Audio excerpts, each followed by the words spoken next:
Looking ahead in the agenda, you can hopefully be inspired, develop comments and questions so that when we get to that part of the discussion, we'd invite you to join in. You can always do that by requesting the microphone with the button that's in the bottom left corner of the Spaces window.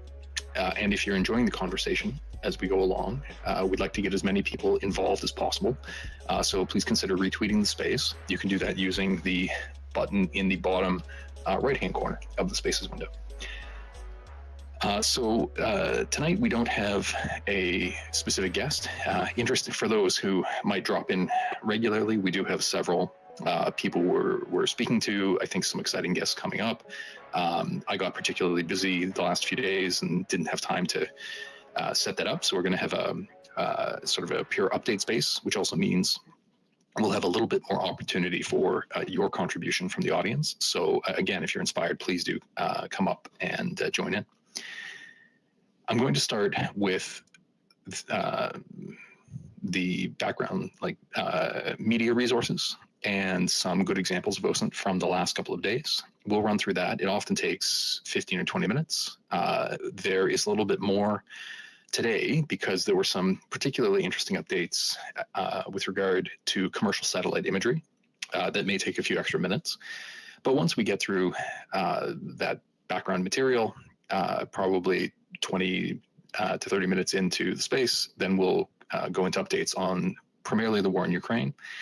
However, there was also quite a bit of news in the last few days. We have a fair number of updates on events in West Africa, following the coup in Niger, and the ultimatum put forward by ECOWAS, which was not immediately followed through on, but that there's continued negotiation on that front. As well, just in the last day, there was an assassination of a presidential candidate in Ecuador, some developments on deals in the Middle East, and an attempted assassination in the Middle East of a defense minister. So we'll try and touch on all of those, time permitting. So to start with, I'm going to begin from the right-hand side of the nest. As I mentioned earlier, that first item is the invitation to tonight's space with the agenda in the thread below it. The second item in the nest is the invitation to our next conversation, which will be on Sunday at 4 p.m. I do hold these talks twice a week, every Thursday at 9 p.m. Eastern and every Sunday at 4 p.m. Eastern. The third item from the right is a link to a YouTube account run by friends of ours who will live stream this conversation. I'd always encourage you to participate here on Twitter because that's how you can come up with comments and questions. If you miss a conversation or it's more convenient for you if you're on the road or something, you may enjoy listening to the live stream. So you can find it at that YouTube channel. So I'm now working from the middle tweet, and this middle tweet, it's titled Calendar in Media. We do have a community calendar. The reason we did that is because there were several friends among us who were hosting spaces, both on the war in Ukraine and more broadly on OSINT topics. So we were coordinating among ourselves, and then we thought if we had a calendar, we should put some external events on it. Usually these are talks by universities and think tanks. If you were to click that link to the Team Up site, it will open the calendar in your browser, and upcoming events usually have a registration link. And if the event has already occurred, usually there's a recording. If there are any events coming up that you think the community might be interested in, please do send them either to myself or to Jacoby or to Planet Baroque, who I don't see in the audience at the moment, as they do most of the work keeping up the calendar. In that same tweet, again in the middle, titled Calendar in Media, I try to highlight podcasts or really interesting publications from the last few days. There were quite a few. Instead of breaking them out individually into the nest, I'm just going to touch on them quickly, but I do invite you to explore them. The first few relate to Belarus. And so there was a talk held this morning by the Human Rights Foundation on Lukashenko's role in aiding Putin's war. And so for those who are following the Belarusian angle, you may enjoy that talk. There was also a conversation put on by the CNAS which is the Center for a New American Security. And that was a conversation with some guests discussing Lukashenko, Wagner, and the future of Belarus. And so it had a little bit more of the Wagner angle incorporated in that conversation. There was also an interesting bit of media. It's an article. It was published on War on the Rocks by our friend John Spencer, who has been a regular on spaces related to the Ukraine war. Thoughtful guy. And he specializes, for those of you who don't know him, he specializes in urban warfare. And he's made, I think, at this point, several trips now to Ukraine to study some of the battles from the early part of the war in an effort to develop profiles of those battles and how they contributed to the larger picture of the war. And he wrote this article along with Michael Kaufman and Liam Collins. Of course, Michael Kaufman's been on to chat with us as well. And this is about the battle for Hostomel Airport, which the Russians attempted to take several times in the first few days of the war, and the defense of which, was quite dramatic and likely also decisive in some ways, because if the airport just southwest of Kiev had been taken, the ability of Russians to land troops there may have turned the battle. So I expect that's an excellent run-through of the fighting at the airport. There was also an interview conducted by the BBC for their podcast called Ukrainecast. And in this case, they spoke with several well-known journalists, authors, including Chris Miller. He just wrote the book, The War Came to Us. But what caught my attention was that in this same talk, they spoke with an individual who is a member of the Liberty of Russia Legion, which is the group that conducted, was among the 2 or 3 groups who conducted those cross-border raids in the last few months. So if you'd like to hear a little bit more about those raids, you might enjoy that podcast by the BBC. I am just shifting now in the nest, continuing with some media, but shifting to the next tweet that begins with the phrase, the red line. And so that's the Red Line podcast. And in this particular episode, because often focus on military matters, in this particular episode, they were looking at unmanned underwater vehicles and seabed warfare. And they were speaking with our friend Sam Bendett, who focuses on drones in the war. And that should be an interesting episode. We've had conversations with Sam about Russian drones and some items focused on autonomy and so on. We haven't discussed unmanned underwater vehicles, so that might be a novel if you've already heard Sam's thoughts on related fields. There was also a new episode released of Geopolitics Decanted.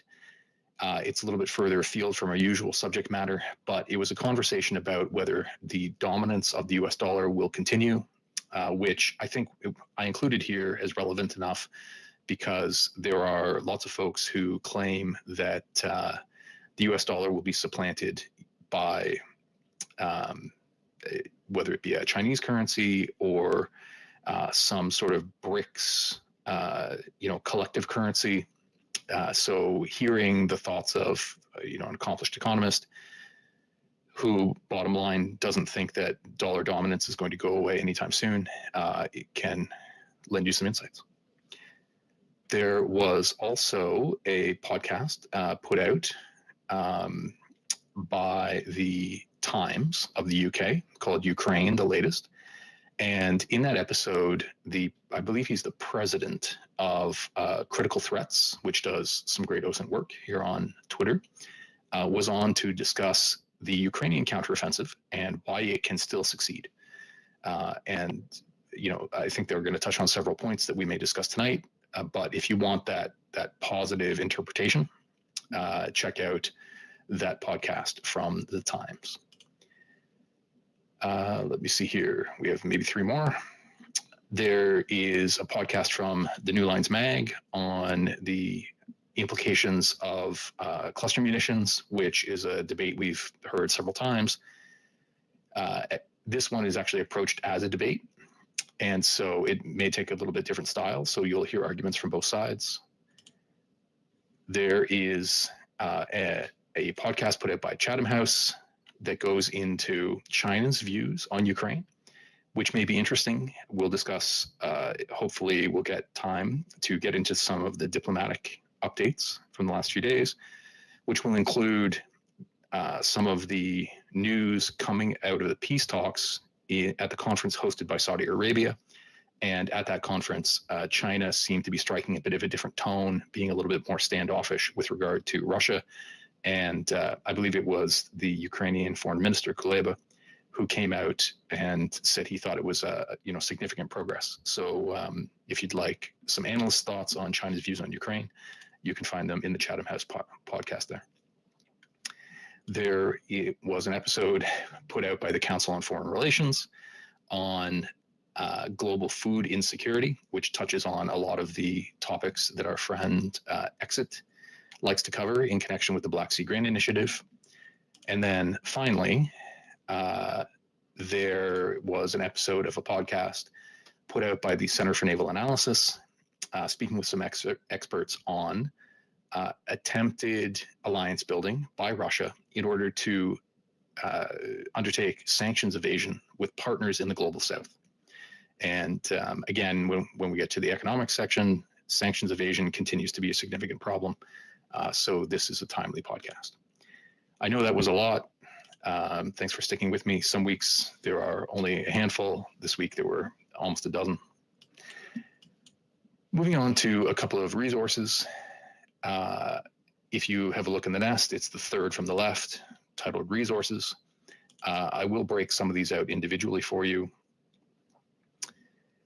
Yeah, I'm just selecting which ones I'll break out individually. So I'll show you some of the tools.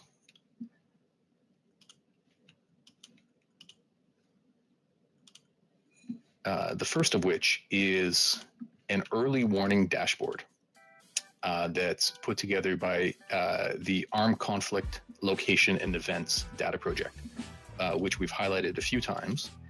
And this is not, the individual tools are not new. These were early warning tools they previously had that you could access independently. Now they've put them all together into a single dashboard. And so that should come up as the first item in the nest. I haven't had a chance to play with it. It's brand new, but I look forward to doing that in the next few days. If you ever use any of these tools that we are introducing you to and you have feedback on, wow, that one was terrific, or that one wasn't very interesting or was difficult to work with, or most of the features were behind a paywall, I'd love to hear that kind of feedback. And I'll sort of keep notes on those so that we can add notes going forward if we refer to the tools. The second item in the nest is a tweet by Cyber Detective, who regularly, almost daily, is highlighting new tools. In this case, she's highlighting a Chrome extension that includes several tools for the purposes of image forensics, including breaking out metadata, principal component analysis, and error level analysis, which is, those are tools to attempt to see if there are like discontinuities in the image, or if a portion of the image has been manipulated more frequently than the other pixels around it, which can indicate that it's been edited. So that might be handy as instead of having a standalone image analysis software package, just having a few tools at your fingertips. And then the third item I've put up there as a resource is a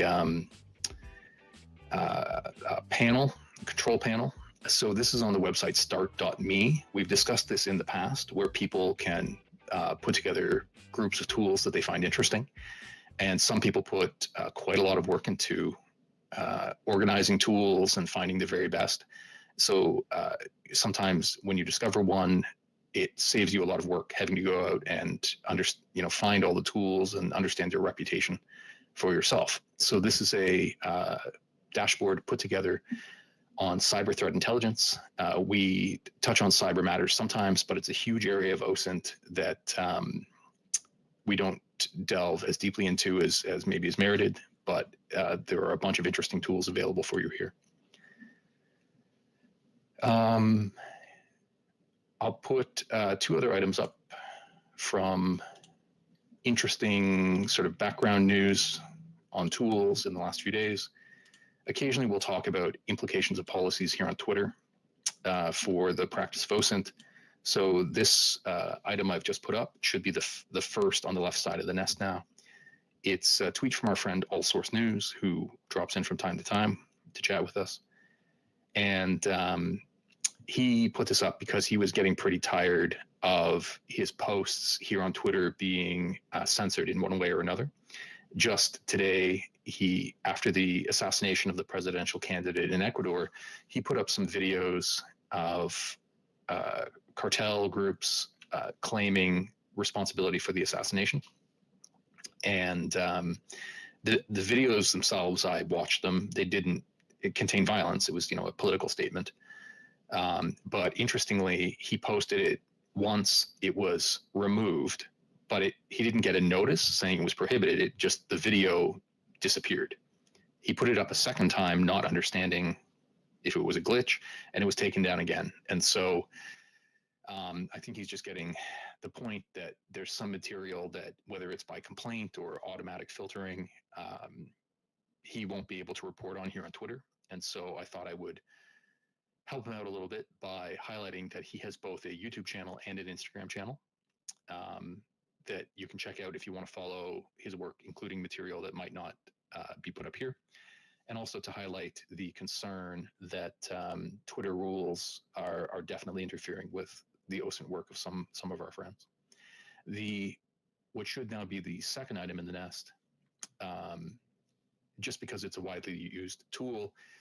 If you hadn't heard about these, there were some controversies in the last few days with Microsoft Zoom, which many people use for meetings.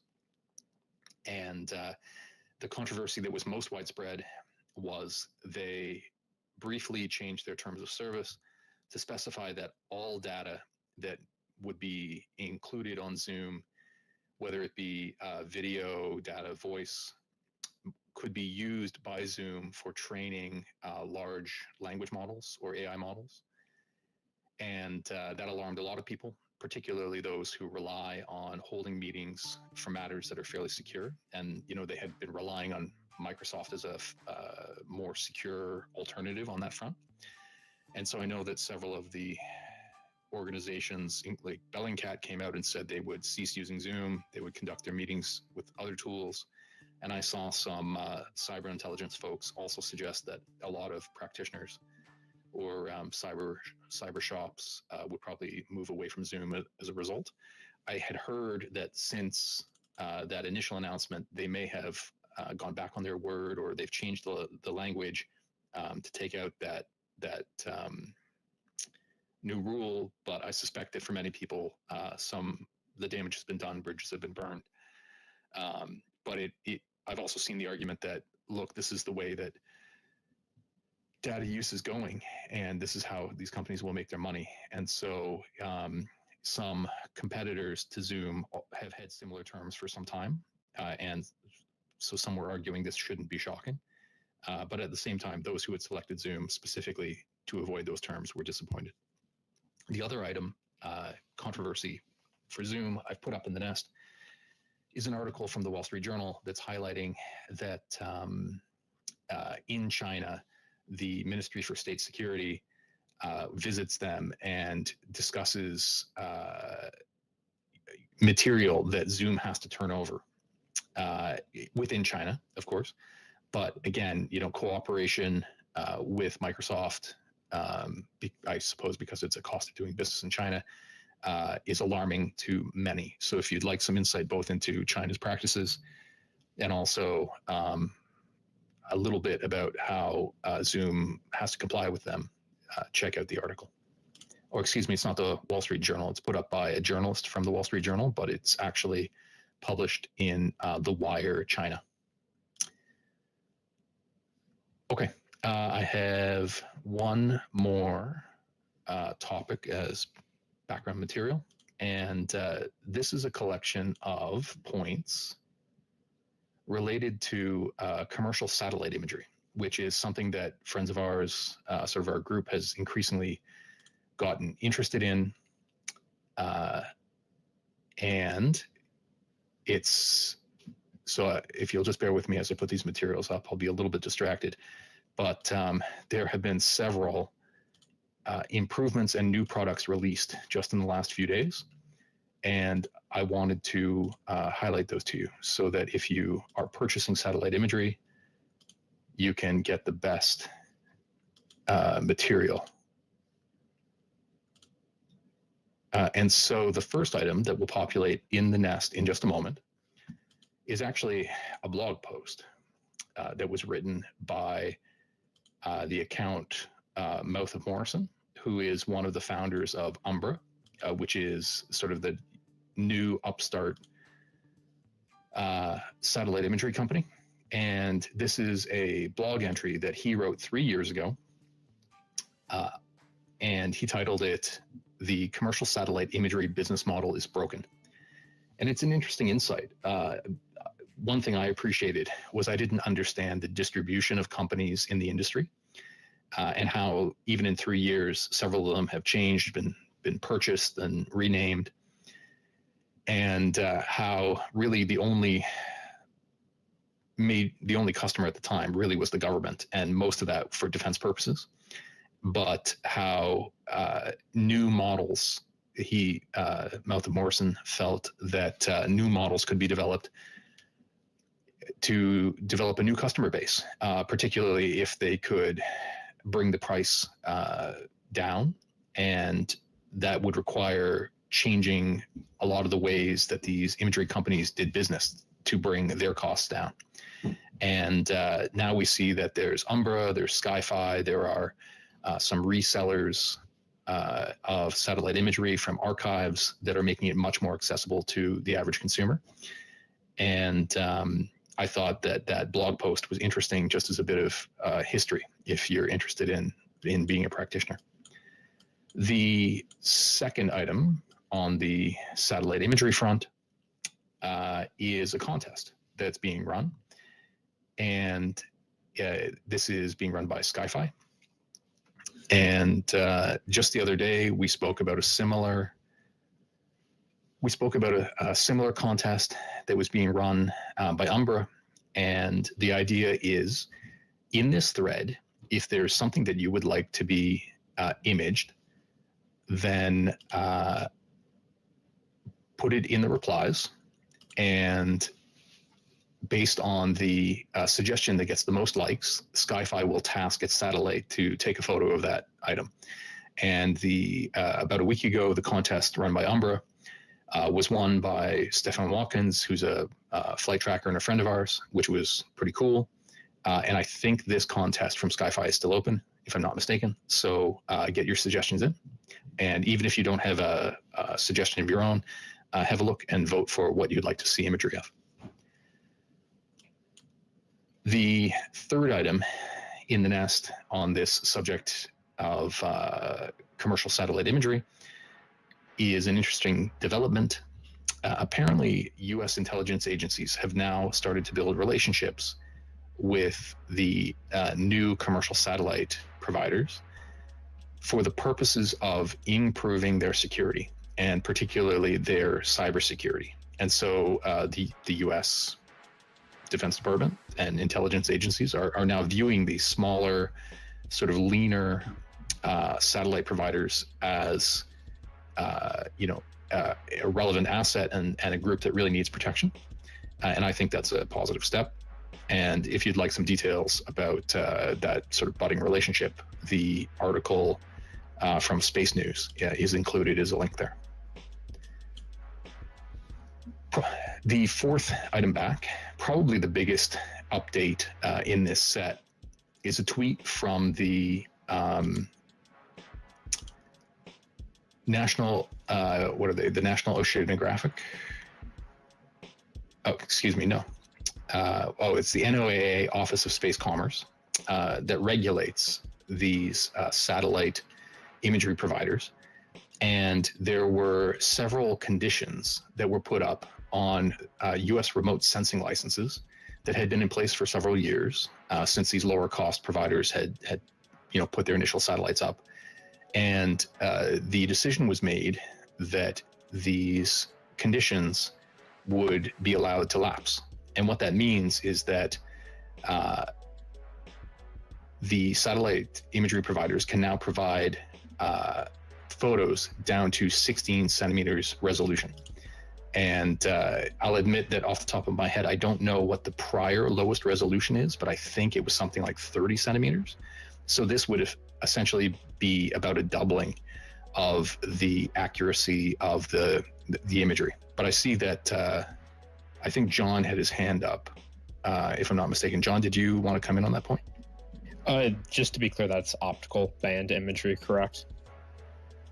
I believe that's right. Yep. Okay, so my understanding is that previously the highest angular resolution offered by any commercial commercial imagery provider, specifically Maxar, was 30 centimeters per pixel native, and with some sort of image enhancement algorithm offered that they were marketing as providing net image resolution equivalent to about 15 centimeters per pixel. The theoretical, based upon kind of the rough mirror estimates or mirror size estimates for the KH-11s operated by the National Reconnaissance Office, are about, I think, around 10 centimeters per pixel. And that's arguably as good as it gets. So yeah, 15 or 16 native resolution from a commercial image provider would be very, very good. Probably almost on par with what the National Reconnaissance Office can provide to the U.S. government. Right, which sounds like almost a doubling of what was previously available. It was also kind of amusing because I suspect that the NOAA must have it seemed like this development was a surprise, in that some of the accounts here on Twitter for the founders or owners of these companies came out and said, hey, we just got the news, we're permitted to provide down to 16 centimeters resolution, so we're introducing a new product. And then amusingly, when the NOAA public notice went out, some of these same accounts said, oh, interesting, it's not just us, they've dropped the condition across the board. And so it seemed like, that's why I say it was a surprise, because several of the providers seemed to think that it was just their conditions that were altered when it was a change across the regulatory board. Exit, go ahead. I would encourage you all to read up on that. There's some really interesting reasons why they had those particular restrictions in place, a lot to do with foreign enemies. And then specifically, one of the things that I saw mentioned was that for going forward for the industry, there wasn't really a reason to innovate, because you could only sell to a certain size to begin with. And so doing anything better than that wasn't going to give you any kind of competitive advantage, and really didn't economically make sense for your company. But by removing those restrictions, the innovation that we could see going forward, and the amount of funding that they can access from investors, things like that, is totally going to change, just based on the fact that there's way more availability for them now to be able to go out and sell that product to a much wider audience, which just inherently encourages innovation in the marketplace. So what we see in the next 5 years could be a very different world than what we see now. Yeah, go ahead, John. One thing that is important to note is commercial satellite imagery is still subject to a range of U.S. export controls for U.S.-based imagery providers. I need to go through and look through the specifics of what the specific limitations that have now been, sunsetted were. But more than likely, there will still be, the customer base is still going to be limited, again, based upon, I'm not sure if this would fall under ITAR or just the general EAR export controls, but there's still going to be some limits on what can be done with this in terms of the size of the commercial market is accessible to these imagery providers. Yeah, that's a great point. It's also going to be interesting to see how it changes the market dynamics. With the higher resolution may now make the imagery more valuable to a broader swath of smaller customers, and that might mean that the smaller customer base grows, and therefore it's more valuable to compete for it and to provide more features to smaller customers. So it could result not only in better images but also a better user experience. So 2 more points on the satellite front. The 5th item back in the nest is a tweet from Todd Master, who is the Chief Operating Officer at Umbra. And his thread outlines the fact that it's not just about the technical capability, not just the resolution of the satellites themselves, but how important regulatory certainty is. And so considering that blog post I put up at the beginning of this block of material was only written 3 years ago, the fact that these companies have been founded, launched, and now some of the regulatory limitations are being taken off is incredibly rapid pace. And so knowing that they can make a business of it was critical to attracting investment. Finally, the 6th item back in the nest, not related to the resolution issue, but a different product. Interestingly, I believe it's Skyfi is going to be putting out a new product that is commercially available synthetic aperture radar change detection. And so some of you may have had the experience of getting these false color SAR images at 2 different dates, and then trying to eyeball them to find the differences. Apparently now they'll have a tool available that will just highlight those areas that have changed, which may save quite a bit of time. It's a shame that Radio and Nukes isn't here, as I'm sure, I know I sent all this material to him, and it was very interesting to him. Would have liked to hear whether he's actually gone out and been able to purchase any 16 centimeter imagery yet. Frankly, I'm not sure. Even though the products have been announced, I'm not sure if they're literally available to purchase yet. But if you have an account, go and check, and we'll give an update on that when we hold our next space. They'll probably have been made available by then. Okay, so that was it for the background. I guess we'll get into updates. So if you bear with me, I will put up some of the initial updates on the Ukrainian offensive. Actually, sorry guys, if you bear with me, there are a couple of interesting examples from this last week. This will only take maybe 2 minutes. I just want to highlight a few of these because I appreciate some of the work being done by sort of small hobbyists, and many of them are friends of ours. So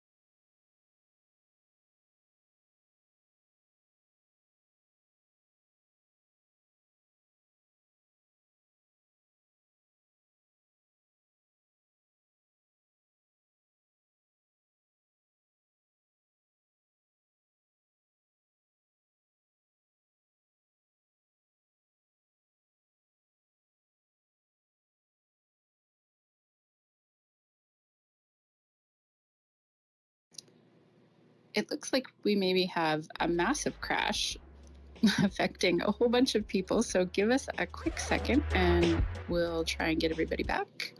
If you can hear me, give me a thumbs up maybe so that we know we have something going on. Oh, good. Cyber's still here. And Jakui. Maybe I'll just do housekeeping real quick. So again, in the nest up at the very top above our heads. That's the nest. That's where pretty much all the resources that you see Mr. Bond talk about will go, and then they'll get shared down into the space tweet, which is below us on the bottom right-hand side. There's a little button there. It'll take you to the space tweet, and you'll see all of the resources that are up in the nest shared there. And as well, if you want to come up and speak, feel free to hit the request mic button. It is on the bottom left-hand side of your screen. Thanks for that. Sorry about having to do the reset there. So I'm just putting up some of the background updates on the offensive. As usual, I will highlight that there are some folks who do terrific work tracking minute changes on the front line. They maintain their own maps. Rather than try to recreate their work or run through it at quite the same level of detail that they do, I highlight sort of larger themes, but for that reason, I include a tweet that's titled Maps. So I actually put it up. It's sort of being bumped back in the nest as I go here.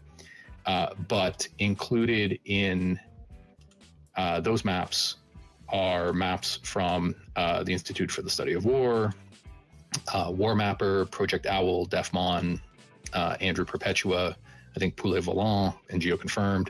So there are, lots of great projects that are being conducted to track mapping. Some of them will include units on their maps. Others will include, fortifications and other features, and they have different sources.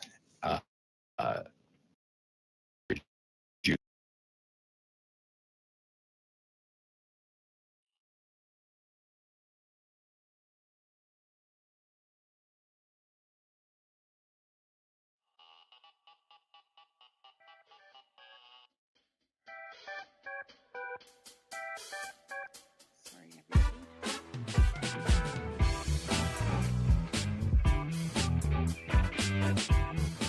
Sorry, guys. I think it's that as I add material to the nest, it generates some errors. Am I coming through okay now?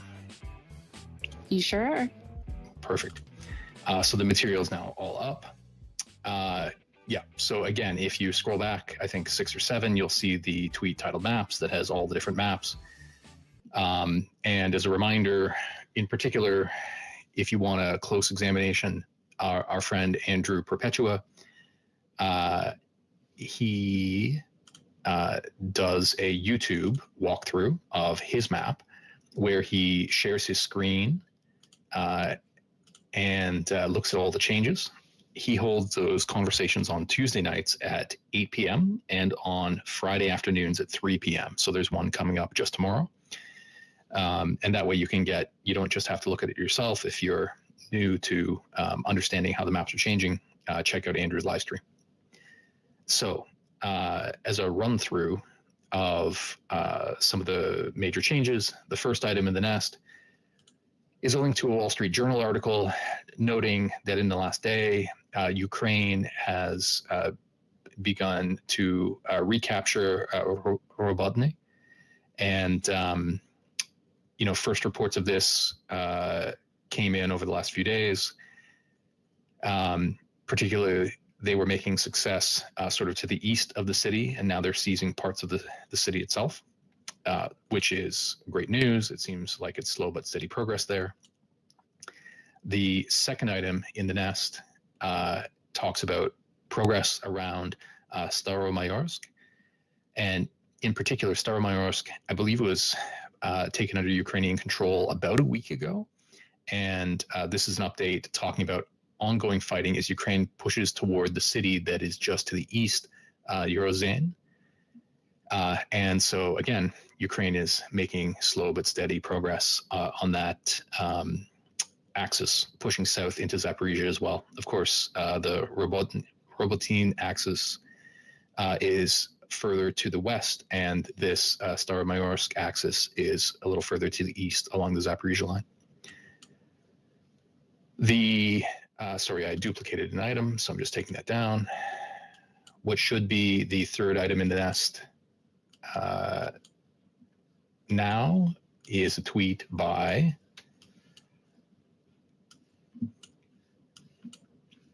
sorry, it's given me a bit of trouble in moving through the nest. The third item in the nest is a tweet by Warmapper.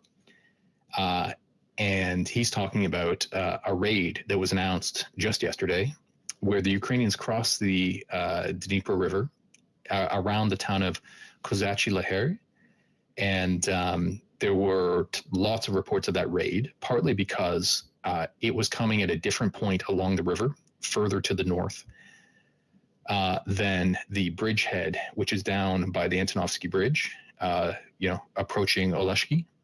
And so the idea that Ukraine may be crossing at multiple points had people pretty excited. And there was a fair bit of evidence of that raid. So if you were to look at the fourth item back, it's a tweet from Dan Spian. And Dan, he chronicles lots of different points in the war. He also works fairly closely with Oryx in his vehicle losses tracking. And in particular, he sets up these ongoing threads that he updates for various battles. So he has restarted one now for Dnieper River crossings. And so I highlight it not just for what it says about this most recent raid, but also as something you might want to bookmark and come back to, because Dan will be updating it regularly. He has similar threads for several other battles, I think including around Klashivka and areas around Bakhmut. That's been quite good. The fifth item back is a tweet from militaryland.net that once again has additional evidence of those recent raids toward Kozachi-Laher. And in this case, photographic evidence that the Ukrainians managed to capture 3 Russians and some equipment during that raid. And so again, that caught lots of attention. It's not clear whether they're holding that territory. If anybody has additional information on whether they've retreated after the raid or whether they're attempting to hold, come up and let us know. The next tweet back, I believe it's the 6th. So all those earlier tweets, right? Vorobotny, south of Staromayorsk, and crossing the Dnipro, across from Kherson, is slow but steady progress. Some of it sort of new developments, like the river crossings. But the Russians are continuing to push in the Luhansk, down in toward the northern Donbass Oblast lines. And in particular, in the last day or so, there were reports of Russians making advances toward Kupiansk. So that 6th item back, it's the tweet from OSINT Defender. I understand some people might not be entirely happy with some of Defender's coverage, but occasionally he will break items or he'll have good maps for things. So I will use him from time to time. And there were claims that the Russians had advanced something like 5 to 7 kilometers to outside to the north of Kupiansk. So as a result, the next item back, the 7th, I guess it didn't make its way through, but I'll add it in. It was reported that I believe it's the regional governor, had ordered an evacuation of civilians from Kupiansk. And so the Ukrainians are concerned about the situation on that front. And, several, so I've put up as the first item in the nest now, the coverage by the Kiev Independent of the evacuation order. But as it has been pointed out by several people, that Russian push up in Luhansk appears to be for the purposes of drawing Ukrainian defenders away from the southern Zaporizhia front, where Ukraine is making steady progress, requiring them to distribute their forces back to defend. So given the advances here, we'll have to see how Ukraine adjusts. It's interesting to see how sort of out to the east, Russia is pressing in an attempt to draw Ukrainian forces out in that direction, while at the same time, to the west, Ukraine is crossing the river, sort of again, in an attempt to draw Russian forces to the west to spread them out. So they're undertaking similar strategies on opposite ends of the line.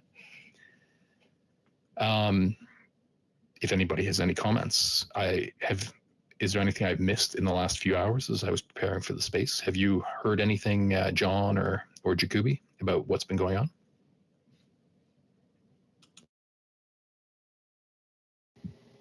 Well, I think probably the biggest news of the day, and maybe I missed it because of the connection issues I was myself having, but the announcement of the supplemental appropriations package that the White House will submit to Congress, presumably in the next few days. Yeah, that is huge news. And so we will get down to a discussion about updates on Ukrainian equipment. And that's, I think, the first item up. Before we get to that, I do want to share a little bit more of the news in connection with the offensive. So I'm putting some more material in the nest, if you'll just bear with me. The first of which is a tweet from Shashank Joshi, who is the defense editor at The Economist. And it's a little mini thread he put up inspired by some coverage on CNN, a report by Mark Hertling, retired General Mark Hertling, where he was saying, the situation is slowing down for Ukraine. They're getting concerned. And I know a lot of people weren't very pleased with that sort of framing by Hertling. But Joshi's response, and it will appear in just a moment. I'm putting it up now. Joshi's response is essentially to say that, look, there are two competing views going at the moment. One is to emphasize the lack of Ukraine's sort of breadth of equipment. He describes it as tactical shortcomings, whether that be about air power or the sheer scale and depth of the Russian defenses. And that's sort of the focus of Hertling's pitch. But then the other camp is saying, well, the rate of attrition of Russian forces is quite high, and it's likely just going to be a matter of time before some kind of a breakthrough can be achieved. And so there are these two opposing views. And I think that increasingly the way those two views are converging is with regard to available time. And while Ukraine is making progress on the attrition front, particularly of some critical pieces of equipment like Russian artillery, that the progress, again, it's slow but steady. The question is whether it's fast enough to achieve a breakthrough in the available time. And in a few moments, I'll highlight some material from Tatarigami that talks about the challenges Ukraine may face as they head into the winter.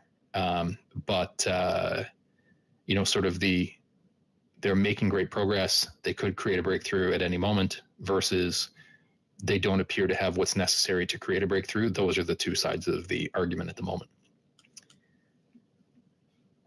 The second item back in the nest, in that context, this is Elint News put the tweet up. He's just voicing what many people have been paying attention to, which is that some of the most modern Western equipment doesn't appear to have been committed by the Ukrainians yet. And so he particularly cites that not a lot of CV-90s appear to have been in use, and there have not been sightings in use of Martyrs, Strikers, or the Challenger 2s yet. And that begs the question about, clearly Ukraine does have some reserves left, and whether they're being held back for future commitment, either to capitalize on a break or perhaps an attempt to create one, or whether they may be being held to see how things go so that they're available in the event that they have to be used in more of a defense. Exit, do you want to go ahead? I had a question about that. does that specifically, I mean, looking at the evidence we have of those pieces of equipment not showing up on the battlefield, does that specifically mean that Ukraine has things still in reserve, or does that mean that maybe Europe hasn't been, or whoever their partners haven't been as effective in the timely delivery of that equipment, and maybe Ukraine doesn't actually have them on the battlefield yet because they don't have them in their possession yet? I was just wondering if there's a different interpretation there that is useful or not. Yeah, John, go ahead. So the CV90s and the Challengers and the Strikers are all definitely in Ukrainian possession. They are in theater. We've seen video of them. The best interpretation I could offer is that the units that they've been issued to haven't been committed to any large-scale offensive action as of yet, particularly the Strikers and the Challengers, as well as the Martyrs, which we have seen, I think, the least footage of at this point. Those are all attached to the 82nd Air Assault Brigade, and I'm not sure what brigade the CV90s are attached to, but the 82nd remains totally uncommitted, although I believe whatever brigade the CV90s were attached to, they were involved in some defensive operations, I think somewhere north of Bakhmut, or either somewhere south of Svatove, I can't remember which, but they're mostly or entirely uncommitted at this point, as far as I understand it. Right, and on that available information, though, it's not entirely clear whether they're being, held to exploit potential breakthroughs, or whether they're being held, sort of pending strategic developments. I don't know if do you have any thoughts on that? Is it possible at all to tell, either John or Exit or Colby?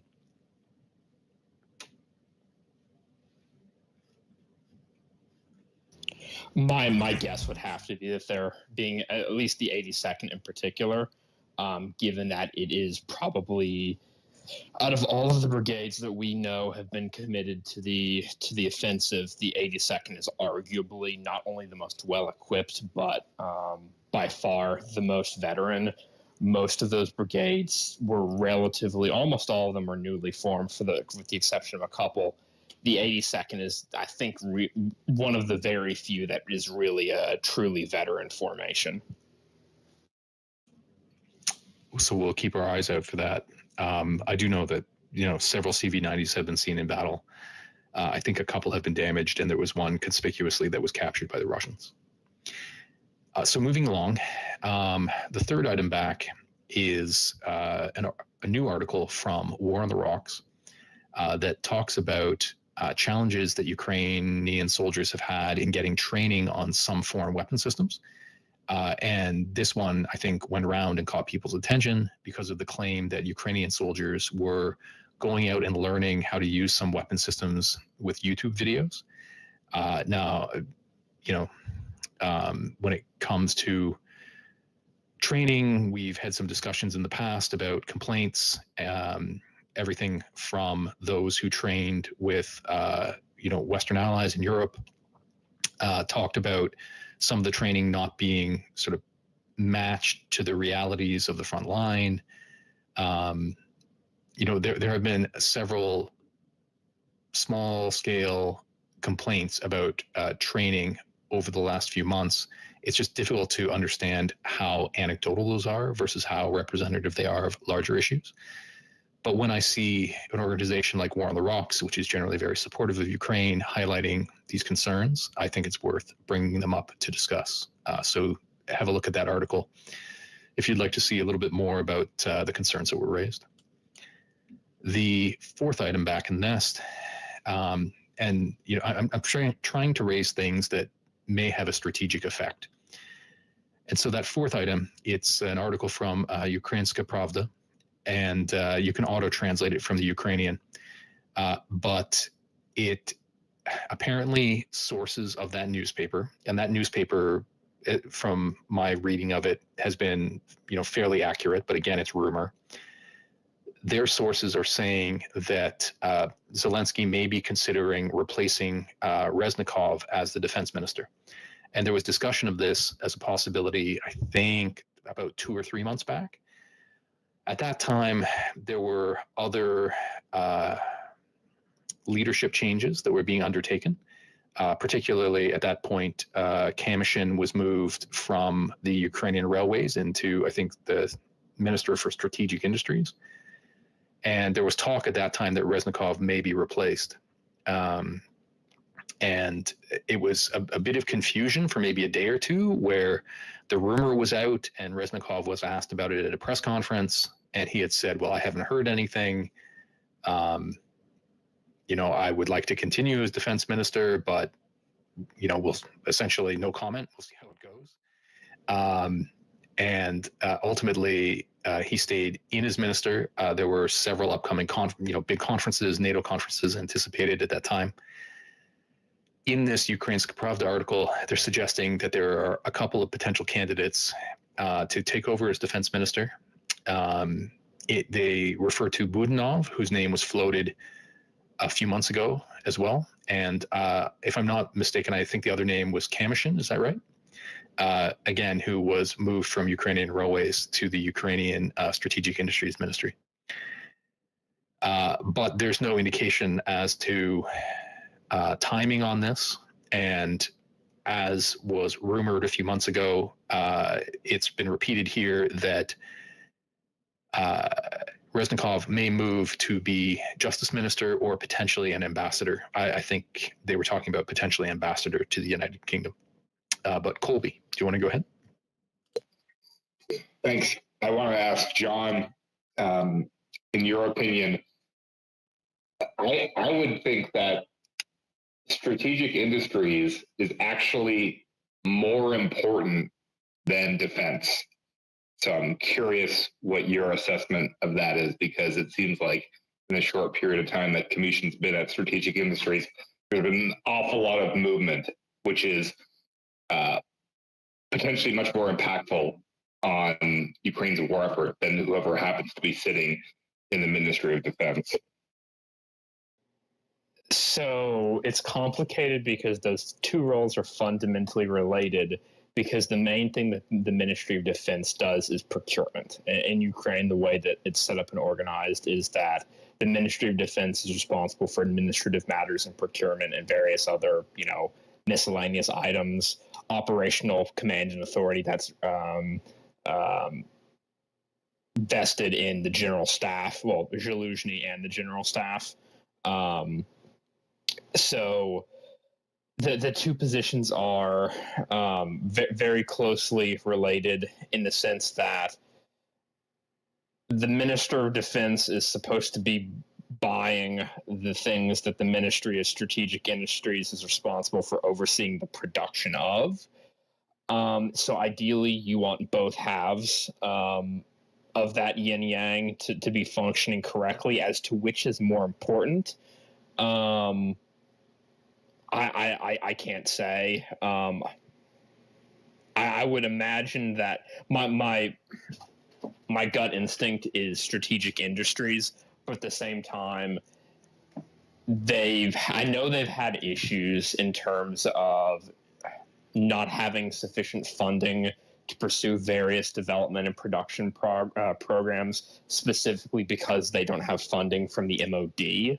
So we would really need to know a more detailed breakdown of the problems facing Ukraine's defense industry to know whether or not, effort should be put in on the MOD side or the MSI side. And it does seem like Kamyshin, he's only been in that role for, 2 or 3 months. And it seems like he's already made some significant progress.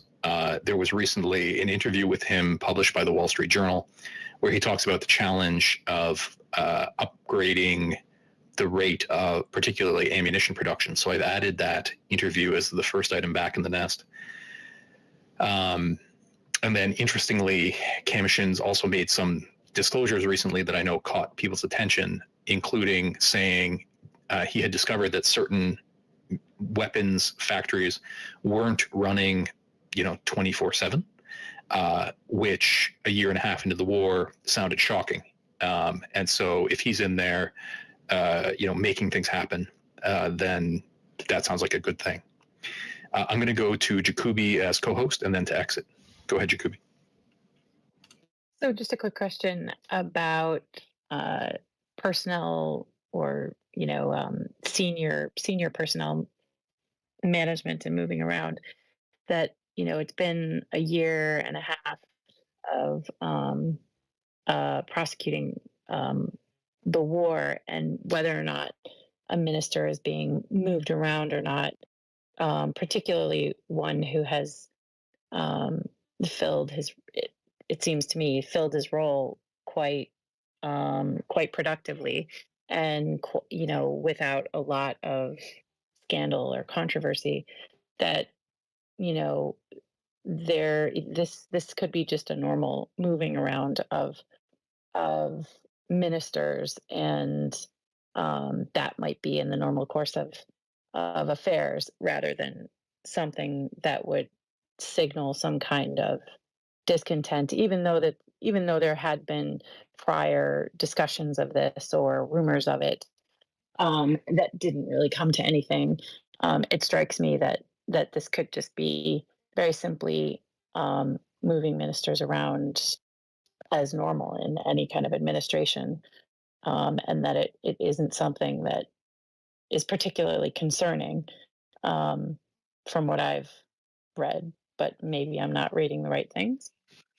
Well, at the time that rumors of his transfer were floating earlier, that's while there was a controversy with regard to the pricing of food purchased for the military that apparently was being purchased at inflated prices, with the suggestion that there may be kickbacks for some of the personnel. I think the implication at the time was that Reznikov, wasn't involved in any of those schemes, which is why he was permitted to continue. I can't say whether it's related or not, but I know that following the Kiev Independent, in the last few days, they've put up articles talking about claims that the Ministry of Defense hadn't purchased any new tourniquets in several months, I think like in this calendar year. And then there was also a story I saw go up, I think just today, saying that they had put in an order for winter clothing. They had received clothing, but it wasn't like winter weight. It was just regular uniform clothing. And apparently they hadn't pursued the contract to correct it. So, that might suggest there would be a shortfall in winter clothing. So those sorts of procurement issues sound a bit reminiscent of the food pricing concern from a few months ago. So I'm wondering if that may contribute to it. I'm going to go with co-host privilege. Apologies to those waiting, but we'll go to John and then to exit. One thing I'll quickly comment is that I think that people underestimate just how bad the damage to Reznikov's and the MOD's reputation and their political capital was after the food procurement scandal. Like, it's bad. It's real bad in terms of the reputational damage to them.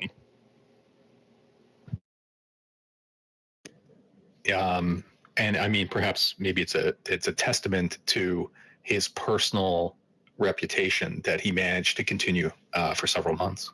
Exit, go ahead.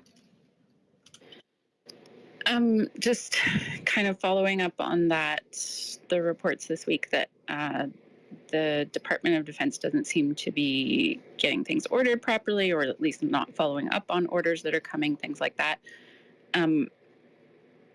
Just a thought off the top of my head that we may possibly see that some of those responsibilities split up, so that like maybe some of that ordering stuff would be overseen by somebody like Kamishin, but then the external meetings and things with other defense ministers, which is a huge part of that job currently, just because of where they're at. Maybe that part is still the defense minister's responsibility and requires kind of a different person to do the schmoozing for goods and services from other countries. And just keeping in mind that if whoever the person is that is going to take that seat next probably needs to have a fairly decent handle on English, because there's a lot of people that they're going to be dealing with on a regular basis that communicate better in English, and they will probably be able to more effectively communicate with them if they aren't working through a translator on a regular basis. And just because Exit brought up schmoozing, I'm going to refer to two more items from the nest just before going to Jane, if you can bear with me a moment. Because the next item back, which is the 6th, the tweet from the Kiev Independent, I saw this come through yesterday and thought, that's curious, because it was Budanov going to lead a delegation to Bulgaria. And perhaps I just haven't followed it closely enough, but I hadn't seen Budanov sort of taking these diplomatic roles very often, in a suit and tie. And so when I saw that, this was before the Reznikov speculation came around. When I saw that, knowing his name had been floated previously, I thought, oh, this is something to pay attention to. And I wonder, it's not necessarily an indicator, but I think it has the potential to be. But then, Exit, when you say you'd think somebody taking that defense minister role would need to be good at schmoozing, given the meme for Budanov is him sitting in silence, you'd think he could carry out, the sharp end of the stick roles, but maybe not the diplomatic ones. So anyway, we'll keep an eye on that. The last point in the nest I wanted to refer to, and then we'll go to Jane just as I transition material. It's the item that's 7 back. It's a thread by Tatarigami, who I believe is a Ukrainian reserve officer. I wouldn't call it pessimistic, but he's essentially saying, time passes, and he wants to look at potential risks for the winter period, sort of the next, 6-month period. And I thought it was a good and realistic analysis that talks about some challenges that Ukraine might have if they, lose the initiative and they have to go on the defense for a period, or if they're slowed, perhaps they don't give up the initiative, but they're slowed considerably by winter weather. He goes into the possibility that the Russians may be able to launch their own push in the winter months. And if that's the case, how should Ukraine begin to prepare? Highlighting several things, including increased air defense munitions and the like. So I thought it was an insightful bit of analysis. If any of you have read it and want to highlight anything from it, feel free. But otherwise, I invite you, listeners, to check the thread out. Jane, would you like to go ahead? Yeah, there's just one kind of interesting angle in all of this with acquisition and weapons, and I don't mean to backtrack here. I can wait, actually, if you want me to, because it seems like I'm backtracking to something you've driven over, so I will pass, okay? Other than to say, no military intelligence has a specific role in weapons acquisition at this point that is a little bit more muscular than might be seen in the West. That was a decision that was made before these personnel changes occurred, but I think that it's between, I like the conversation that's going on here, because I don't think that the Strategic Industries Ministry is not involved in this. I think it's pretty much a marriage of the two things working together on anything related to defense hardware that they are acquiring. I think that that's got to be the case. And in fact, in the United States, to a certain degree, corporations get involved in our acquisition. But military intelligence, just a kicker. Anyway, thank you. Okay, thanks, Jane. Obeard, do you want to go ahead?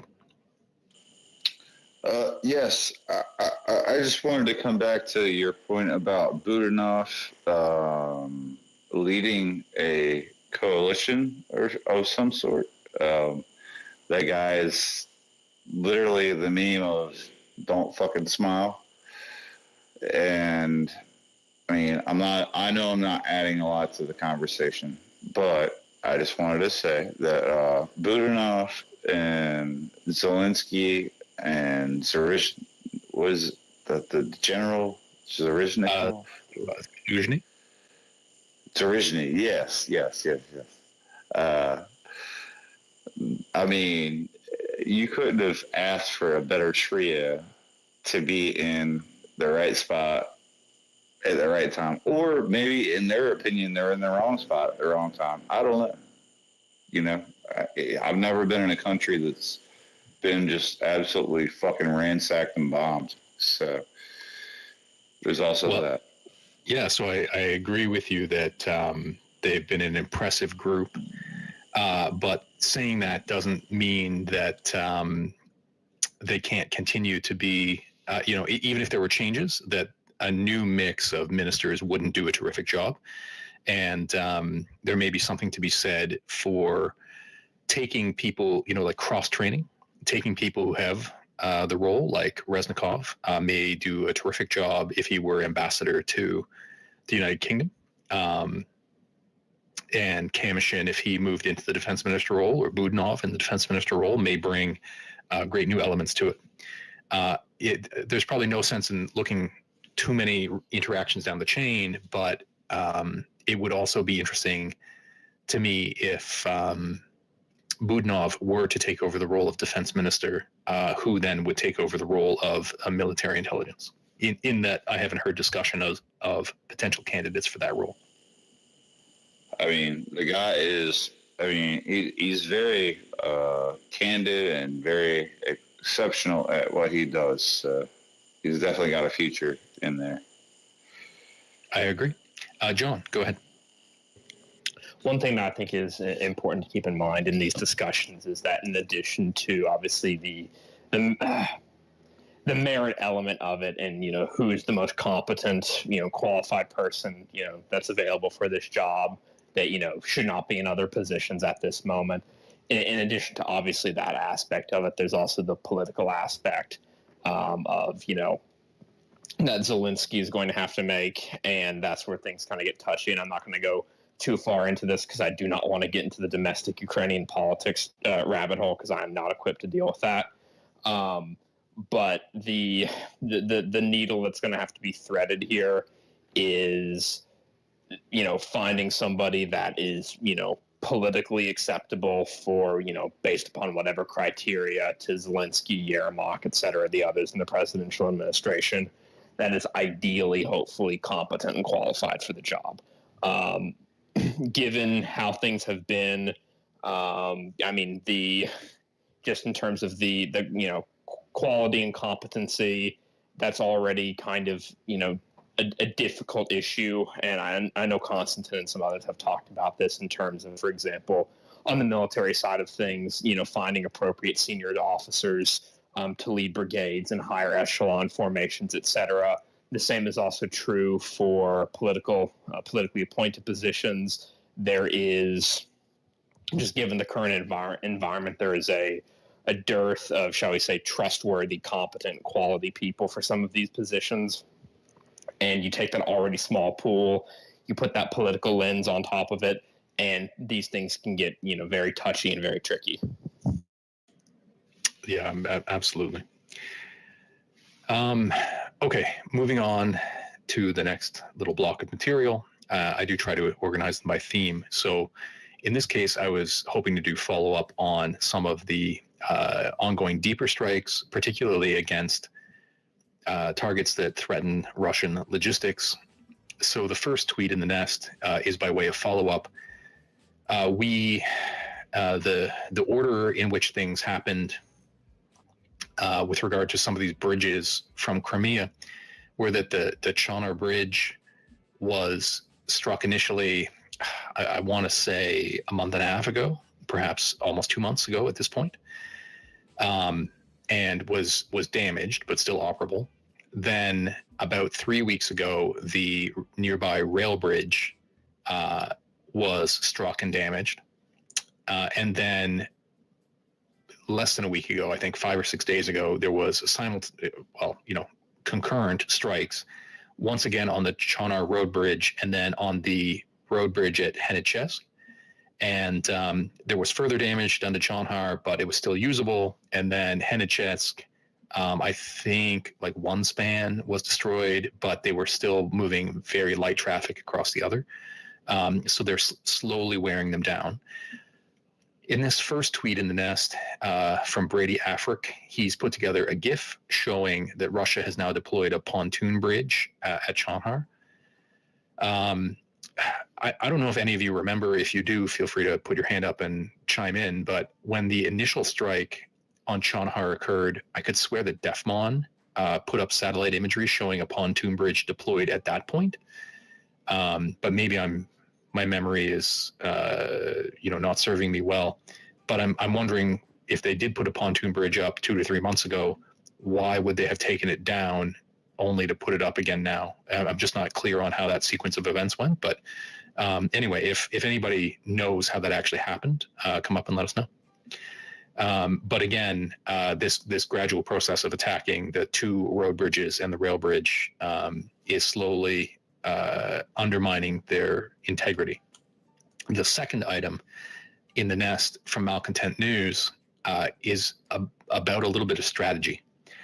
And in this case, people were asking, why is it that Ukraine is hitting the bridges almost at the point where they meet land? Where they the supports are firmly on the banks. And Malcontent News found an article from 1993 that suggests that the strategy is often to strike bridges at each end with the hope that if you can cause enough structural damage, you'll drop multiple spans of the bridge. At least that's the theory as I understood it. I don't know that the bridges are necessarily structurally weaker at that point, but just that if you find success, then they're much harder to repair if destroyed at those points. So I thought that was an interesting insight. Jacoby, go ahead. It occurs to me that if you try and damage a bridge near land, however, it actually may be easier to repair it there because you're closer to land and you're able to get repair materials, people there more easily than one might get materials and work support in, say, the middle of a span. So that seems counterintuitive to me. I'd be interested to know if there's anybody in the space that would have any opinion on that or have any experience in that. I know that some friends of ours who float around do have some engineering experience, whether it be Portland or some of our friends who I think have some civil engineering background. So perhaps we'll put the question to them and we can address it in the future. But if you're listening and you happen to know, then please do come up. I mean, as a totally non-expert response, I would suggest that given that the munitions available to Ukraine, when they strike bridges, like the Antonovsky Bridge, I don't remember off the top of my head how many times it was struck. And I think people believed it was being struck with Gimlers, but I think it was struck more than a dozen times and not entirely incapacitated. And so it makes me wonder, this approach of attacking the bridges near the bank points might be a high risk, high reward approach, where if it takes a while, several attacks to, defeat the structure of the bridge, it may take longer to destroy the bridge, but once you do, if you drop multiple spans, it's harder to repair in that regard. But that's a non-expert view. John, go ahead. So in the case of Gimlers, the way that they approached weaponeering and demolishing the Antonovsky Bridge was suboptimal, just fundamentally because Gimlers and a bridge are not a good weapon target pairing. That's not what Gimlers was really designed to do. It can penetrate hardened targets to some extent with delayed fusing, yes, but that really, Gimler's was not the optimal weapon for what they were trying to do. They had to do that because they didn't really have anything else they could do it with.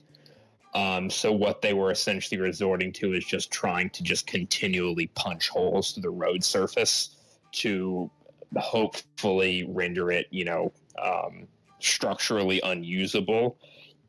They did that eventually. I think the bridge was effectively out of action for vehicle transport for basically, I think, mid-September, but it took them several weeks and several dozen Gimlers over, again, multiple weeks to get to that point.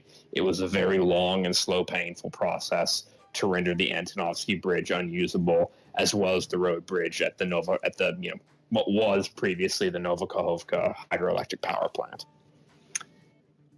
And there's the interesting effect of with those Gimler strikes on the Antonovsky Bridge. I know it's out of date and not relevant anymore, but distinguishing intention from capability, in that I heard some people making the argument they may have been striking it, to incapacitate it slowly out of a desire to implement sort of a golden bridge approach, allowing the Russians a route to take out infantry and trucks, but perhaps damage the bridge enough it wouldn't support armored vehicles.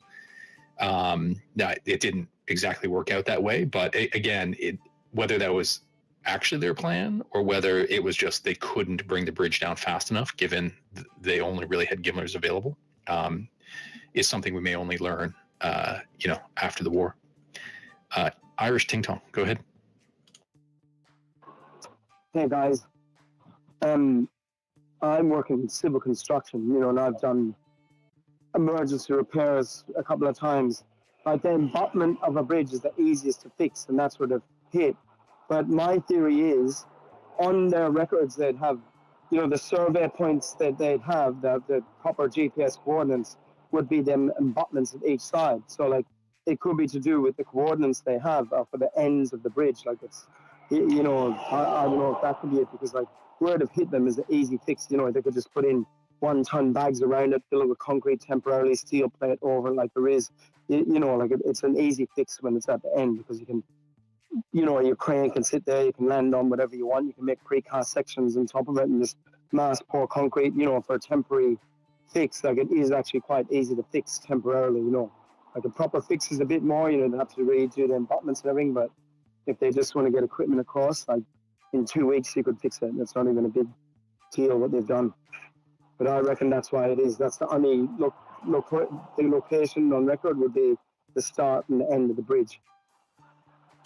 Well, that's an interesting bit of speculation, and I appreciate your input on there being easier to repair at the abutments, which sort of lined up with the intuition that Jacoby expressed.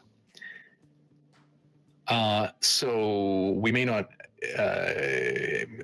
whether we have folks interested to get into it or not, our friend Zodiac, we had thought he might be able to join us. He had something that took him away at the last moment. Given the cutting of logistics, there were reports that in Crimea, there were starting to be shortages of gasoline. There were photos going around of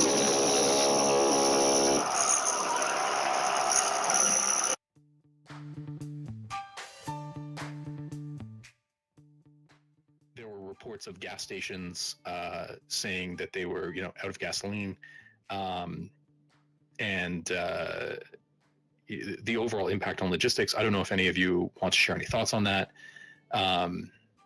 If you do, feel free to put your hand up. Otherwise, I'm going to keep going with some updates on strikes. I don't normally get into all the little individual strikes. When I say little, I mean there are so many. There are, usually several a day that are notable. In this case, I wanted to highlight the strike on the Zagorsk optical and mechanical plant. So if you were to have a look at the, I think it's the 3rd, 4th, 5th items in the nest, that plant reportedly manufactures sights and optics. Some reports said they may make night vision devices as well. Some of the them suggested that the sites they made were for vehicles, for the upgrading of vehicles, meaning that the strike at that plant could be significant to Russia's ability to upgrade vehicles being taken out of storage. And so a few points on that strike. The third item back, I found it interesting that apparently last year there was actually a large-scale fire at that same site. And so it's, as with most of the wave of, I think there's an account here on Twitter called something like Department of Russian Accidental Fires. It's hard to know what's an accident, what's sabotage, what's a strike, but it does suggest that if there was a large-scale fire there last year, that there may have been sabotage or some sort of inside job in an attempt to disrupt the plant previously, so suggesting it may be an ongoing target. Exit, yeah, go ahead. I mean, yes, but also it's a munitions plant ramping up production. Well, sorry, I shouldn't say that. There was reports that it maybe did some other things with explosive stuff, which I did not spend a lot of time on this particular story today, so I apologize if I'm speaking out of turn. I don't think I am. My point was solely that if it's a plant ramping up production, the possibility of somebody having some sort of an accident that led to something explosive happening aren't unlikely in that particular scenario, especially when you're bringing on a whole bunch of new staff that maybe aren't trained as well as you might expect, those types of things. Well, it's interesting you should raise that, because if you were to have a look at the fourth item back in the nest, so my understanding is the claim is that there was a warehouse that's next to the Zagorsk optical and mechanical plant. Now, if I've misunderstood this, please correct me, but my understanding is that they're like co-located or adjacent to one another. Yeah, John, go ahead. So it's slightly more complicated than I think people have realized. I know we've talked about it a lot in DM. So there's the Zagorsk mechanical plant that produces various optical items for cameras, imagers, and all that sorts of stuff.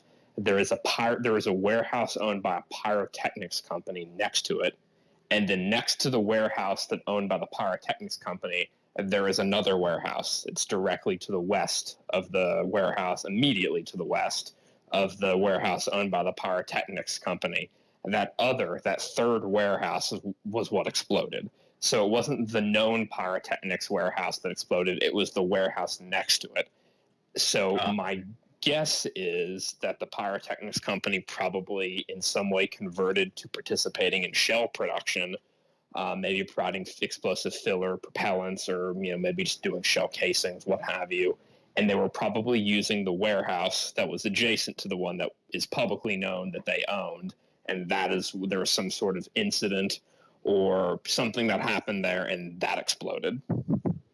Well, that's interesting. I didn't realize that there was a third building, like a second warehouse. I had thought it was the mechanical plant and then just a single warehouse. I'm not sure that affects this analysis too much, but if you look at the fourth tweet in the nest, it's from Mark Krutov, who's an editor of Radio Free Europe. And he digs a fair bit into what the business name was and the things they produce. And he goes into everything from, they produce pyrotechnics, but then there was a video that appeared to show what looked like an artillery shell that had been ejected from the warehouse vicinity and sort of thrown across the property, suggesting that there were artillery shells on site. And so there, it's a bit of a complicated picture. But I encourage you to do have a look at Mark's thread, as there are lots of little details that he's included there. In one of the details he referred to was some claims from locals that they saw a hovering drone. But again, when you get reports like that, it's hard to know. There does seem to be a bit of an effect, almost a Foo Fighter effect of when things blow up in Russia. Occasionally you get reports of people seeing drones, even when it's unlikely that they were caused by drones, and that may be out of sort of a paranoia. Now that it's, the potential for Ukrainian drone attacks has crept into the Russian psyche. But anyway, there was a claim of a drone near the site. And so maybe what I'll ask is, John or anybody else, since it's been a day, have we seen satellite imagery yet to, if it was a third warehouse down, their third building down, have we seen any battle damage assessment to see whether the mechanical plant was affected? I have not seen any conclusive imagery. Granted, I haven't really looked. There was somebody posted one image that it looked like, I think the building was the mechanical plant. I'm not 100% sure. I didn't sit down and do a geolocation of it. And I need to go track down the image again. But one of the nearby buildings, possibly the mechanical plant, looked pretty heavily blasted, missing windows, and looked like maybe some structural damage. Again, not 100% sure that was the mechanical plant, but the neighboring buildings did look like they got quite a bit knackered.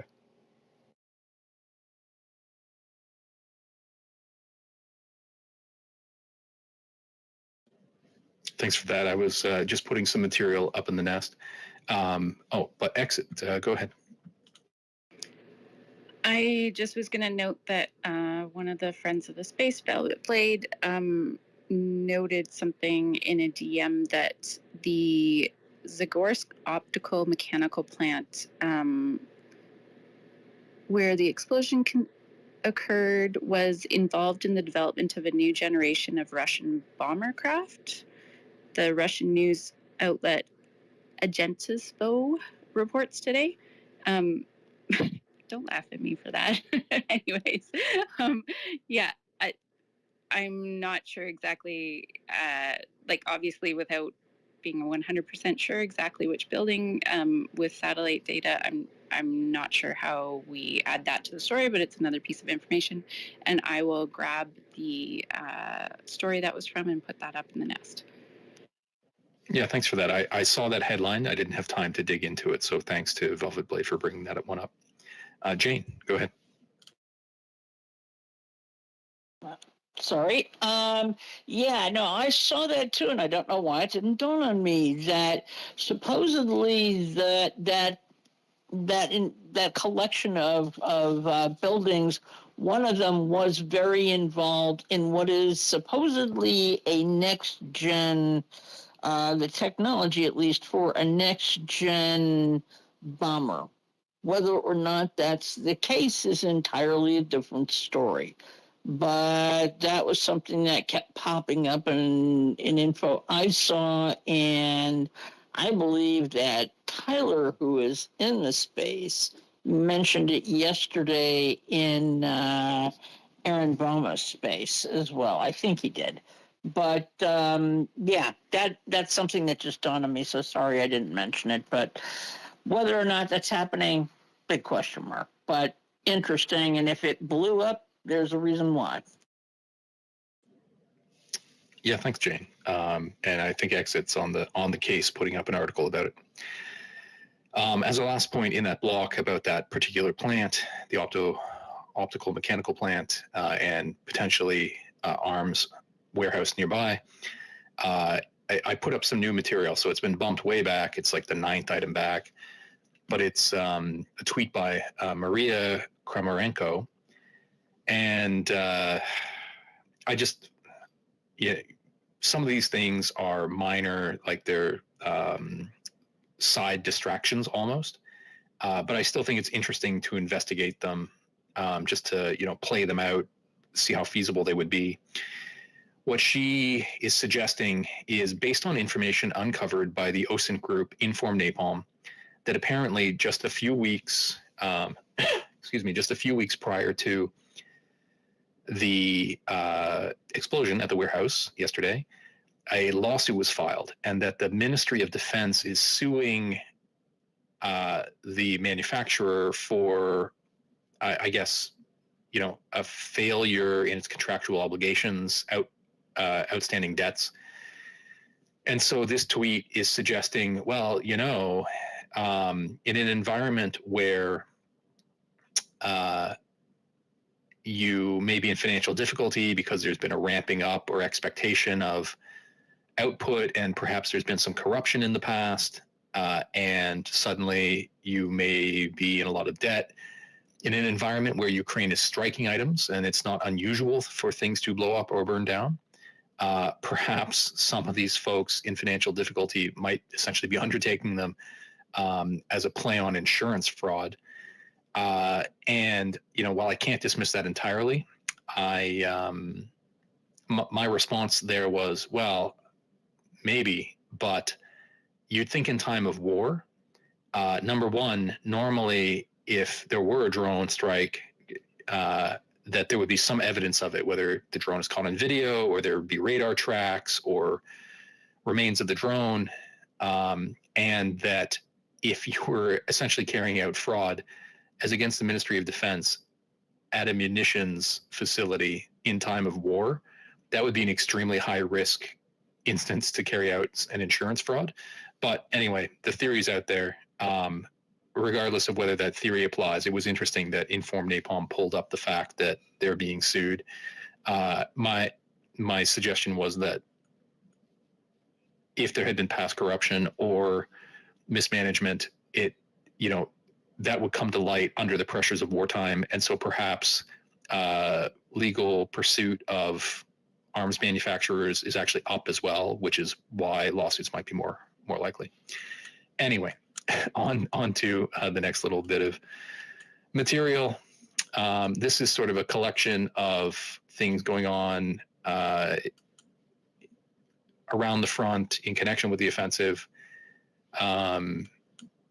but they're sort of miscellaneous. So the 1 or 2 points here about some drone strikes. I'm beginning now in that the first item in the nest is that article Exit referred to about the plant potentially being involved in the bomber manufacture. The second item in the nest is about drone strikes that were claimed near Moscow, near the Domodedovo airport. And Russia claimed that it shot down, I believe, 2 drones. But then, interestingly, the Ukrainian General Staff came out with a tweet today saying, now boarding flights to Domodedovo, they'll be occurring regularly. And so even if those particular drones were shot down, it does seem like the Ukrainian staff is suggesting it's going to be a regular target of strikes going forward, which is interesting. But playing on that same theme of those drones at that airport potentially being shot down, the third item in the nest is claim that up to 11 drones were intercepted by the Russians in an attack on Sevastopol just last night. Now, the reason I raise this is it's something we haven't discussed in the space before. But just as Ukraine puts out those graphics that says in this particular attack, there were 20 drones or 30 drones, of which we shot, say 30 were sent and we shot down 25. Often when the claims of the Russians have been made about, there was an attack with a dozen drones and we shot them all down, I don't take those particularly seriously, in that they sounded like exaggeration for quite a long time. But it's not unrealistic to think that as the Ukrainian drone strikes become much more commonplace, potentially happening every day, and as the Russians adapt their defenses, to think that some percent of the drones sent will be shot down. It's just unfortunate that because the Russians always claim they shoot all the drones down, unless there's a huge explosion that says otherwise, that we don't have any data in an attempt to figure out the rate of efficacy of Ukrainian drones. And I mean, maybe it's not helpful to lament that we don't know what's going on, but I guess I'm just saying it's a shame that we can't get a bit of a comparison to get a sense of how accurate Russian anti-drone defenses are. Exit, go ahead. I think this goes to the point that Sam Bandett has discussed a couple of times recently, and others have discussed in other podcasts a lot recently, with pretty much every type of drone. The footage that we see is almost always of successful attacks. You don't often see attacks where things fail. And so our perception of what is effective and what, like how useful these drones are in any instance, isn't overly informed, really, for the most part. There are probably people who see more data than the rest of us see, and maybe they have a little bit more informed version of that. But like maybe some of the mappers are able to have more of that data, but specifically us as observers on kind of the outside, our version of what is successful compared to the number of attacks that actually happen is vastly distorted. And exactly what you said, it's impossible for us to come up with an accurate perspective on that. Yep. Fair points. Yeah.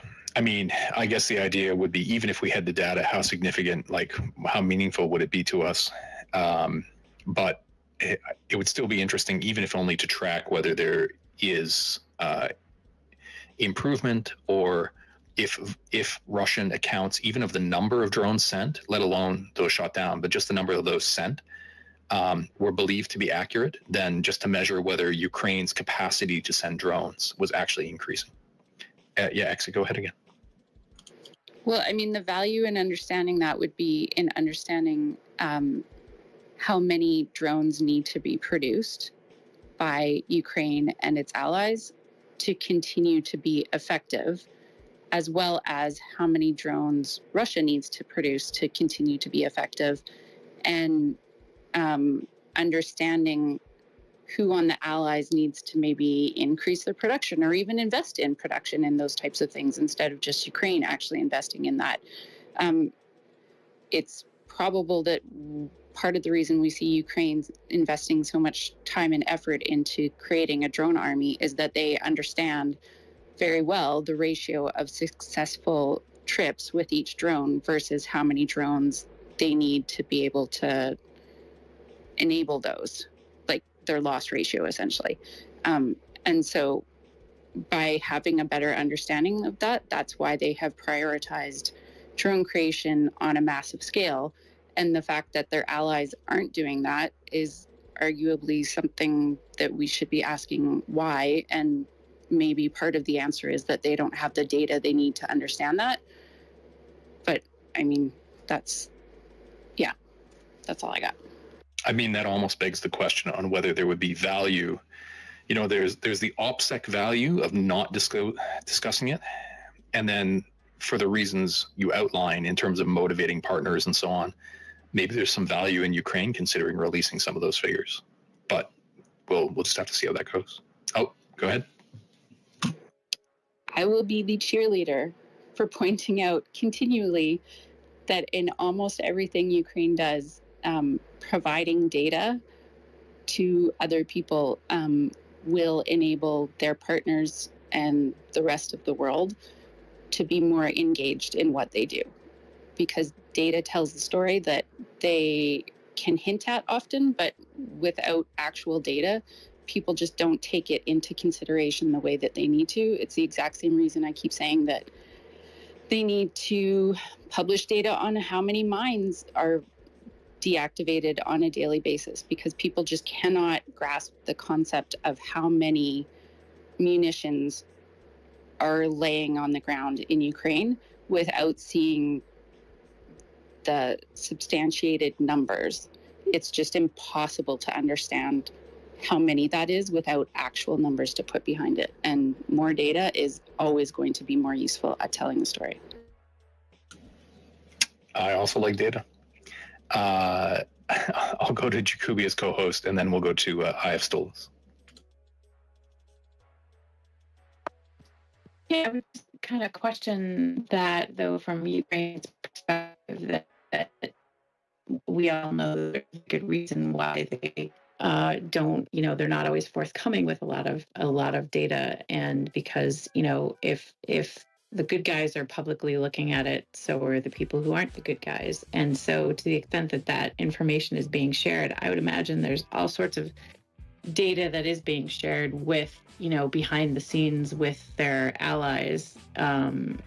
That would be my guess, because how, do allies know what they need to provide if they don't have that information? And to necessarily put that information out into the public sphere is a dicey proposition. What we can see, everybody can see, even when you're on the wrong side of things. But I'd be interested to hear what Iostolis has to say, because I imagine he also came up on this topic.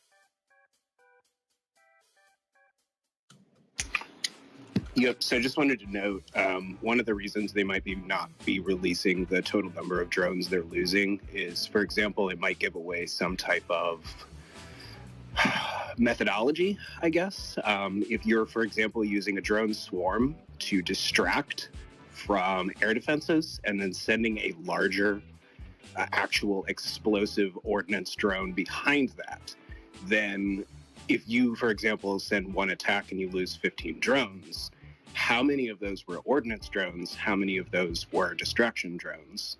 You could be kind of feinting your own attack methods, I guess, so to speak, and that could create some issues there.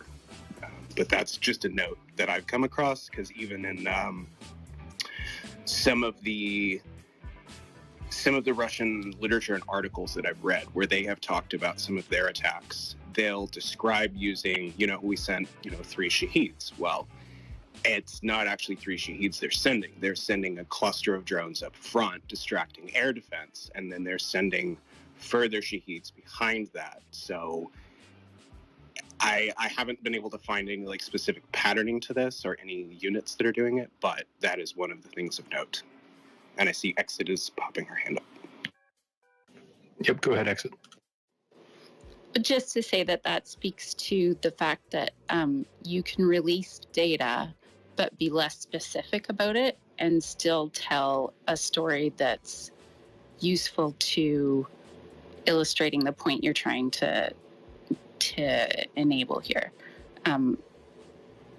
It really just depends on how you use the data you have. Yeah, I think it's very case specific. In the limited instance of how many drones you are manufacturing and sending on the long range front, I'd like to see it, but that may be for selfish reasons. And you guys raised some good points about it's probably being communicated privately. So all the benefits of communication with none of the drawbacks of it being public. So continuing just to power through the last updates, sort of general catch-all in connection with the offensive. I've juggled items in the nest. So the current item, the first up there, is from Dan Cazzetta. It's probably, you've heard this from several sources by now, but there were some claims 3 days ago about use of a chemical agent called chloropicrin. And Dan, who is a chemical weapons expert, and essentially whenever a claim is made in this war, I've looked to see what Dan says, and he came out and said that no, these claims sound the same as previous ones. They're probably based on the use of K-51 grenades, which are tear gas grenades, and therefore those deployment mechanisms wouldn't work with chloropicrin. And I mean, I presume Dan knows enough that he can make that kind of a statement on the available evidence. Because while I saw the claims, I didn't see any photos of injuries or photos of deployment mechanisms or otherwise. But I wanted to highlight that Dan seems very, I think he is an expert, very knowledgeable. Check him out whenever claims like these come up. John, go ahead. So I specifically asked, this specific claim that was released was that they were shelled by the Russians using cargo shells, I believe from MRLs, is what they were claiming, that dispersed chloropicrin. I specifically asked him this, and his response was unambiguously that neither Russia nor the Soviet Union field cargo munitions, either mortar-launched, howitzer-fired, or launched from MRLs such as Grad, Oregon, or Smerch that never fielded cargo munitions that disperse chloropicrin, and that the last time they had chloropicrin in inventory was in the 1920s and 30s. Lots of additional detail. Interesting that he didn't put more of that in his public tweet. But again, check that out for future claims. The second item back in the nest is we have been continuing to pay attention to risks, concerns at the Zaporizhzhia nuclear plant, including claims, the Ukrainians saying they were very concerned the Russians were going to carry out some kind of sabotage. Latest on that front I heard is that the IAEA said they had gained access to reactors 3 and 4 to the rooftops, and they hadn't detected any deployed explosives there. In this second tweet in the nest, there about 2 months ago, for a fair period, maybe a month or more, there was this period of the backup power supply lines either being cut, restored, cut, restored. Most recently, apparently, the plant had been connected to a main, so a 750 kilovolt power line. And so this report is that was just cut. I haven't seen, I only saw this headline, so I haven't seen how it was cut. Previously, there was shelling. It was believed it was Russian shelling. I don't know what has cut the 750 connection, but the Kiev Independent is then saying that after that cut, however, they were connected to the 330 kilovolt backup line. So there seem to be back to this case of jumping back and forth between primary and backup lines. Hopefully they maintain some stability there. Jacoby, apologies. I know you had a housekeeping point. Yeah, I don't want to interrupt the conversation or the discussion, but just if anybody coming up to ask questions or bring updates related to the conversation, if you don't have DMs open, if you could kindly share your question to me, that would be really helpful. Otherwise, it'll be very difficult to bring you up. And if people aren't in the space wanting to share the conversation out, please do retweet the space. We'd really appreciate it. If you want more people to hear the conversation. Thanks very much. Thanks for that. Jane, go ahead. Sorry, sticky mic. Question, was that lower, the 330 line you mentioned, supposedly a reserve line that the Ukrainians hooked up, or who is playing whom on the line that you're seeing there?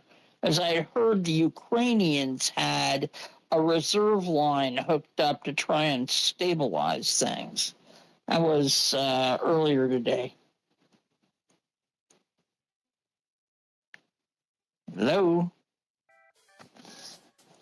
Hello, hello? Hello, hello, hello. You there? Hello? Oh, yeah, a little mic drop out. No biggie. Yep. Okay, as long as the space is still here, I'm good with that. I was just curious to know if that lower voltage line that he mentioned was something that Ukrainian, that Energetom had got back up with the help of the Ukrainians, or if the reserve line is a third thing that went in earlier today. That's at least the recent state of play I've seen today on Zaporizhzhia. Thanks. I think we have a bit of a mic issue. I'm not sure that Strategic Jane, you can hear anybody here. Could you hear? I can't hear anybody other than you. Okay, well, I would have you drop down and... Okay, I'll reset. Thank you. Hi, guys. I'm back. I apologize for the technical difficulties, particularly. Sorry, Jane, I didn't hear your question. I guess we'll wait for Jane to come back up, because even if you relayed the question to me, she shouldn't hear the answer. To that end, I'll just keep going with updates, and then we'll connect with Jane again in a moment. So this last, okay, Jane's back. Go ahead, Jane. Sorry for dropping out on you. No big deal. I know it's been glitchy in spaces in the last couple of days. So, question, was the Zaporizhia line that you mentioned, the reserve line that Energeton has apparently helped the Ukrainians get back up to stabilize things? That's what they're working on, at least as of earlier today.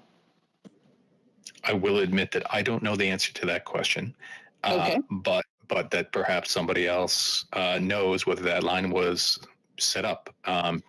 It's a backup line, so presumably there's a safety mechanism, but I don't know whether it was Energoatom that put it in, or whether it was the existing line that just has been repaired several times. Okay, thanks. Yep. So sorry, I don't have the answer for that. These last couple of items, before we move on to the Black Sea, I'll run through very quickly. Third item back, just a really interesting article on Ukrainian Special Forces operations put out by, so I can't recall if it was the Times or the Guardian. I'm just trying to find it. Put out by the Times in the UK.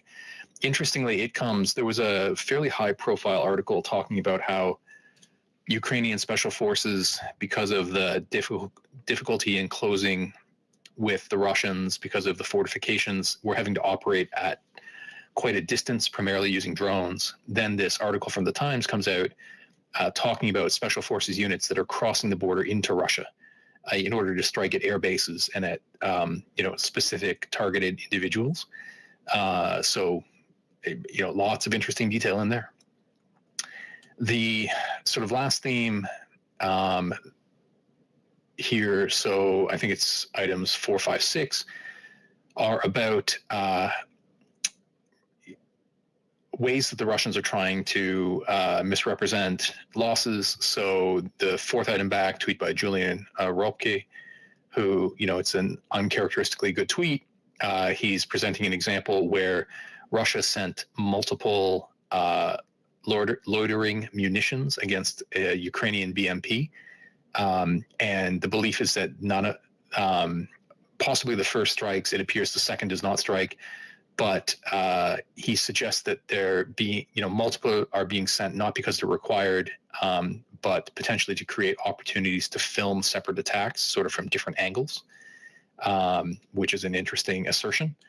It kind of goes along with item 5 back in the nest, the tweet from Dmitry at War Translated, who it transcribes a long thread from a Russian Telegram channel called Colonel Shuvalov, who asserts that the Russians are encouraged by their officers to fabricate reports about the destruction of Ukrainian equipment, which is something that's long been speculated about. This is probably one of the first times that a claim from the Russian side is being made that it's ongoing. The last point, sixth back in the nest, kind of on that same theme with either faking multiple attacks against equipment or just outright inventing attacks. That sixth item back is an article from the Kyiv Independent about allegations that Russia is essentially censoring its mill bloggers. And we have seen sort of a gradual process of integrating some of those bloggers more into the Kremlin's orbit, whether that's everything from Rybar getting a show on Russian television to, I believe the Russian term is a vonkurs, which is like a war correspondent, and that they had a meeting with Putin about a month ago where they gathered together about a dozen of the largest war correspondents to meet directly with Putin. So it seems like there may be a bit of a carrot and a stick, and this article is about more of the stick side of restricting what those mill bloggers are allowed to discuss. Okay, the next set of material our next broad theme I wanted to get into was an update on events in the Black Sea. Earlier this week, on Monday, Exit held a space dedicated to this.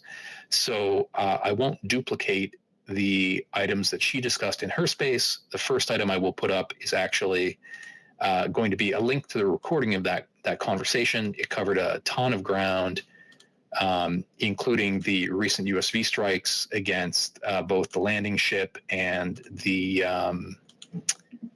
SIG fuel tanker, and lots of exploration of the implications of sort of commercial shipping in the Black Sea, both from the Russian and Ukrainian sides, more broadly, but in particular for the implications for the exports of grains, whether that be the hopes to resume a Black Sea Grain Initiative plan or the ongoing export of grains from the Ukrainian ports on the Danube. So that should now be up in the nest. The first item, which will populate in just a moment, should be the recording of Exit Space. Yep, so there it is.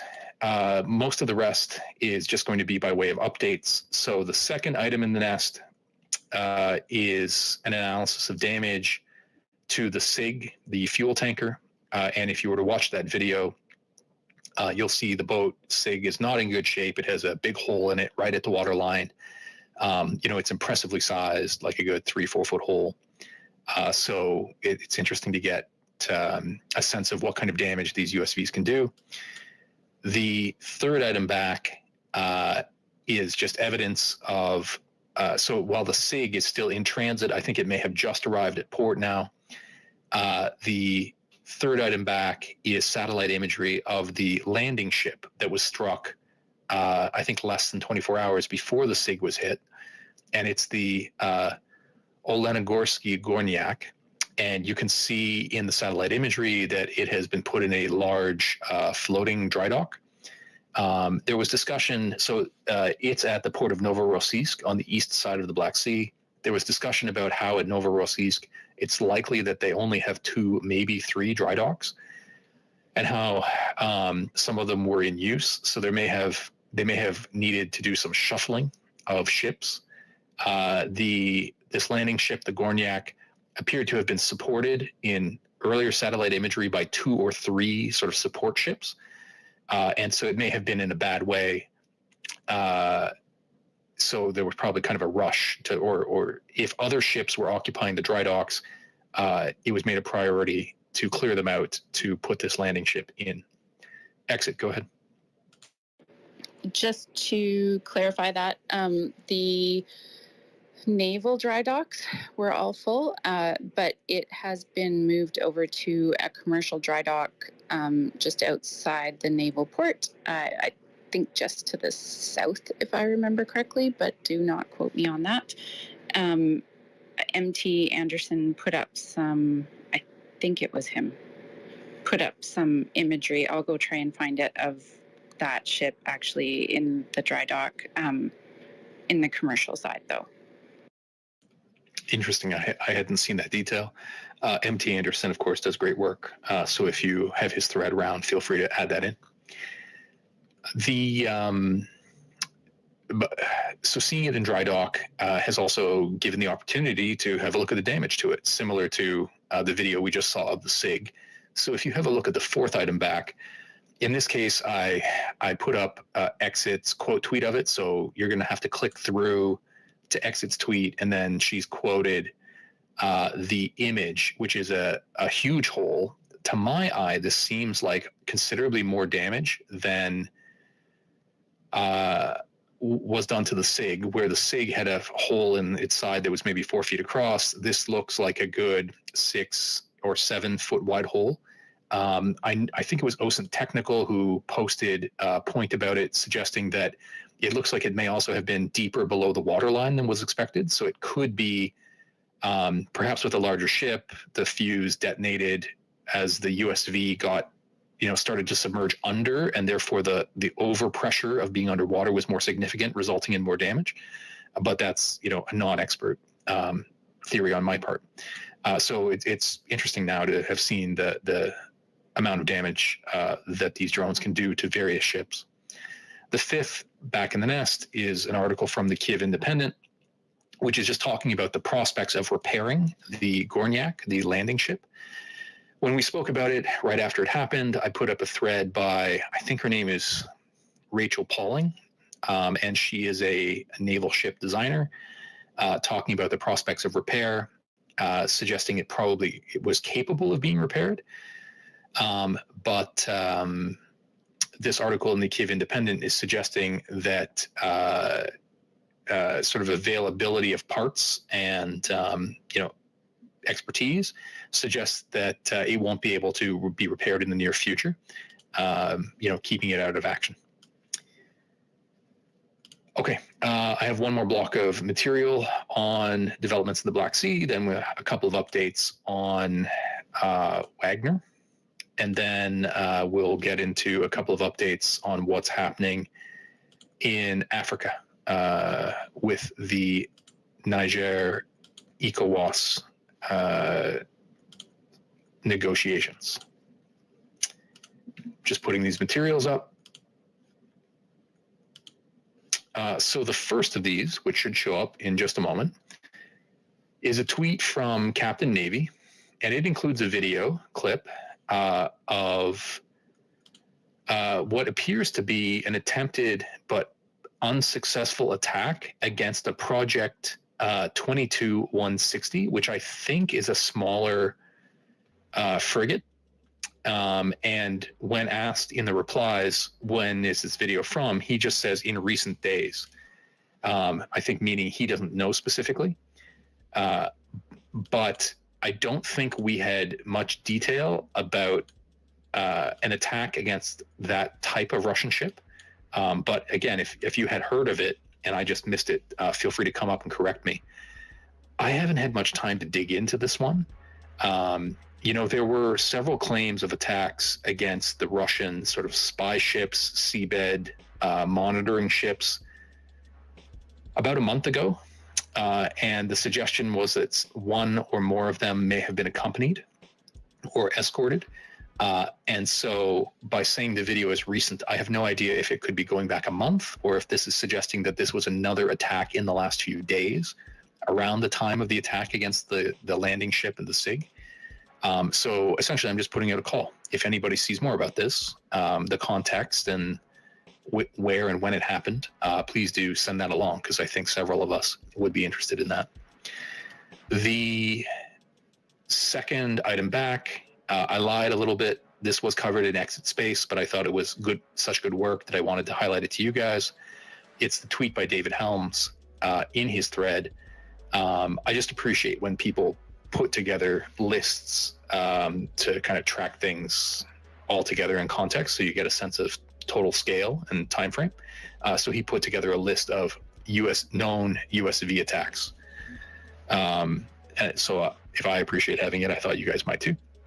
The third item back is an article from Euromaidan Press. It's Euromaidan Press sending along an article from Reuters, just noting that Russia is now facing its own shipping challenges. This plays on some themes discussed in Exit Space, but just the idea that by putting Russian shipping at risk, it raises the insurance costs, and that drives a wedge so that Russian shippers receive less money for their goods. And that's the sort of thing where if it played out on a larger scale, could disrupt Russian shipping similarly to the way that Ukrainian shipping has been disrupted.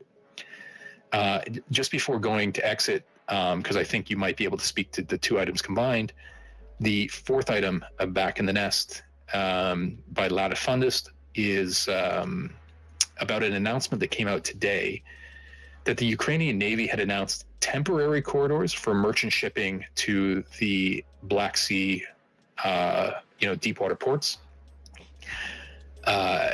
This came to my attention because Exit retweeted it. I haven't heard what this implies about their intention to actually sail any ships. So Exit, I'll go to you both for your response on the Russian ships, And then if you have any more detail on these new merchant ship corridors, what you think they imply, would love to hear that.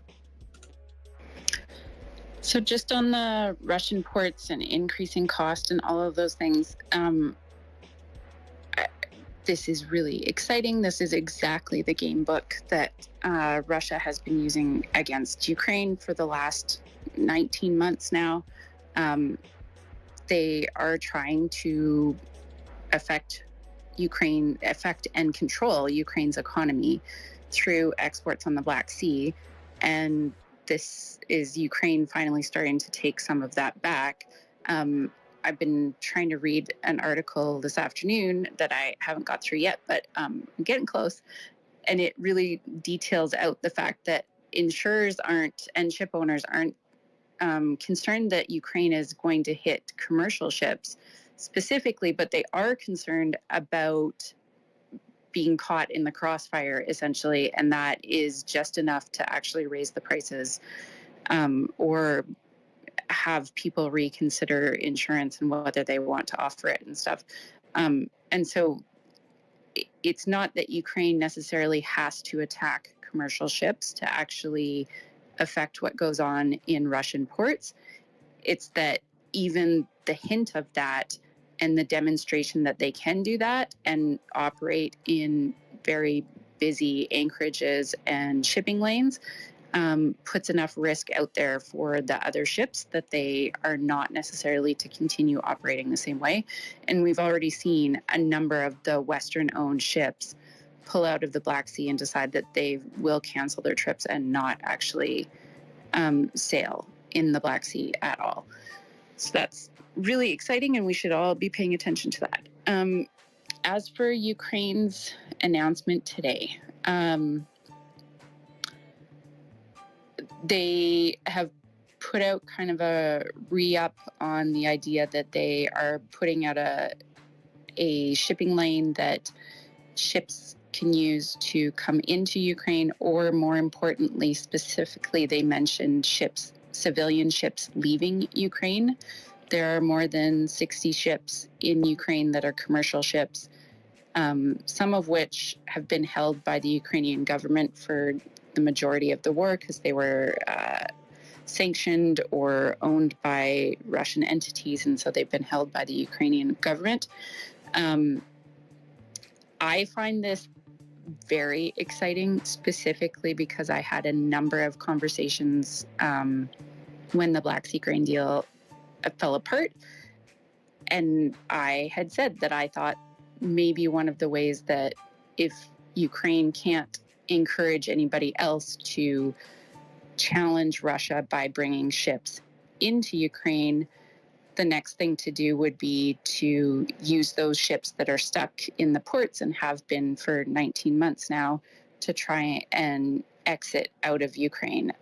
Specifically, in the release, it said that they would, I think in the interview they did with Reuters, they said that they would have cameras on the ships, so it was all very public, and they would inspect the ships, all of these things, so that it was very clear that these ships were public commercial ships, not transiting anything possibly military, and that by having cameras live streaming the exit out of Ukraine, it would be very evident if those ships were attacked that this was a Russian aggression doing that. And I have said for quite some time now that if you were going to do this, if you were going to operate a corridor and you can't get anybody else to work with you on it, like the UN or Turkey or any of your other allies, the best way to do that is to publish all the data exactly how the UN was doing it during the Black Sea Grain Initiative, and to be very, very public about which ships are transiting, making sure that they have the AIS on. Having live streams of them is like a step above and beyond what I had even hoped for. All of these things are really good, and I would be over the moon if we actually see this happen. Well, it was an interesting development, not one I had expected coming this morning. You may have seen it coming, but hopefully that leads to some further progress. Okay, I think that was it for the Black Sea. But again, in the nest, if you wanted to catch up on the last week or so, do go back and listen to the recording of Exit's conversation, and we'll stay on top of it as it develops. Jacoby, go ahead.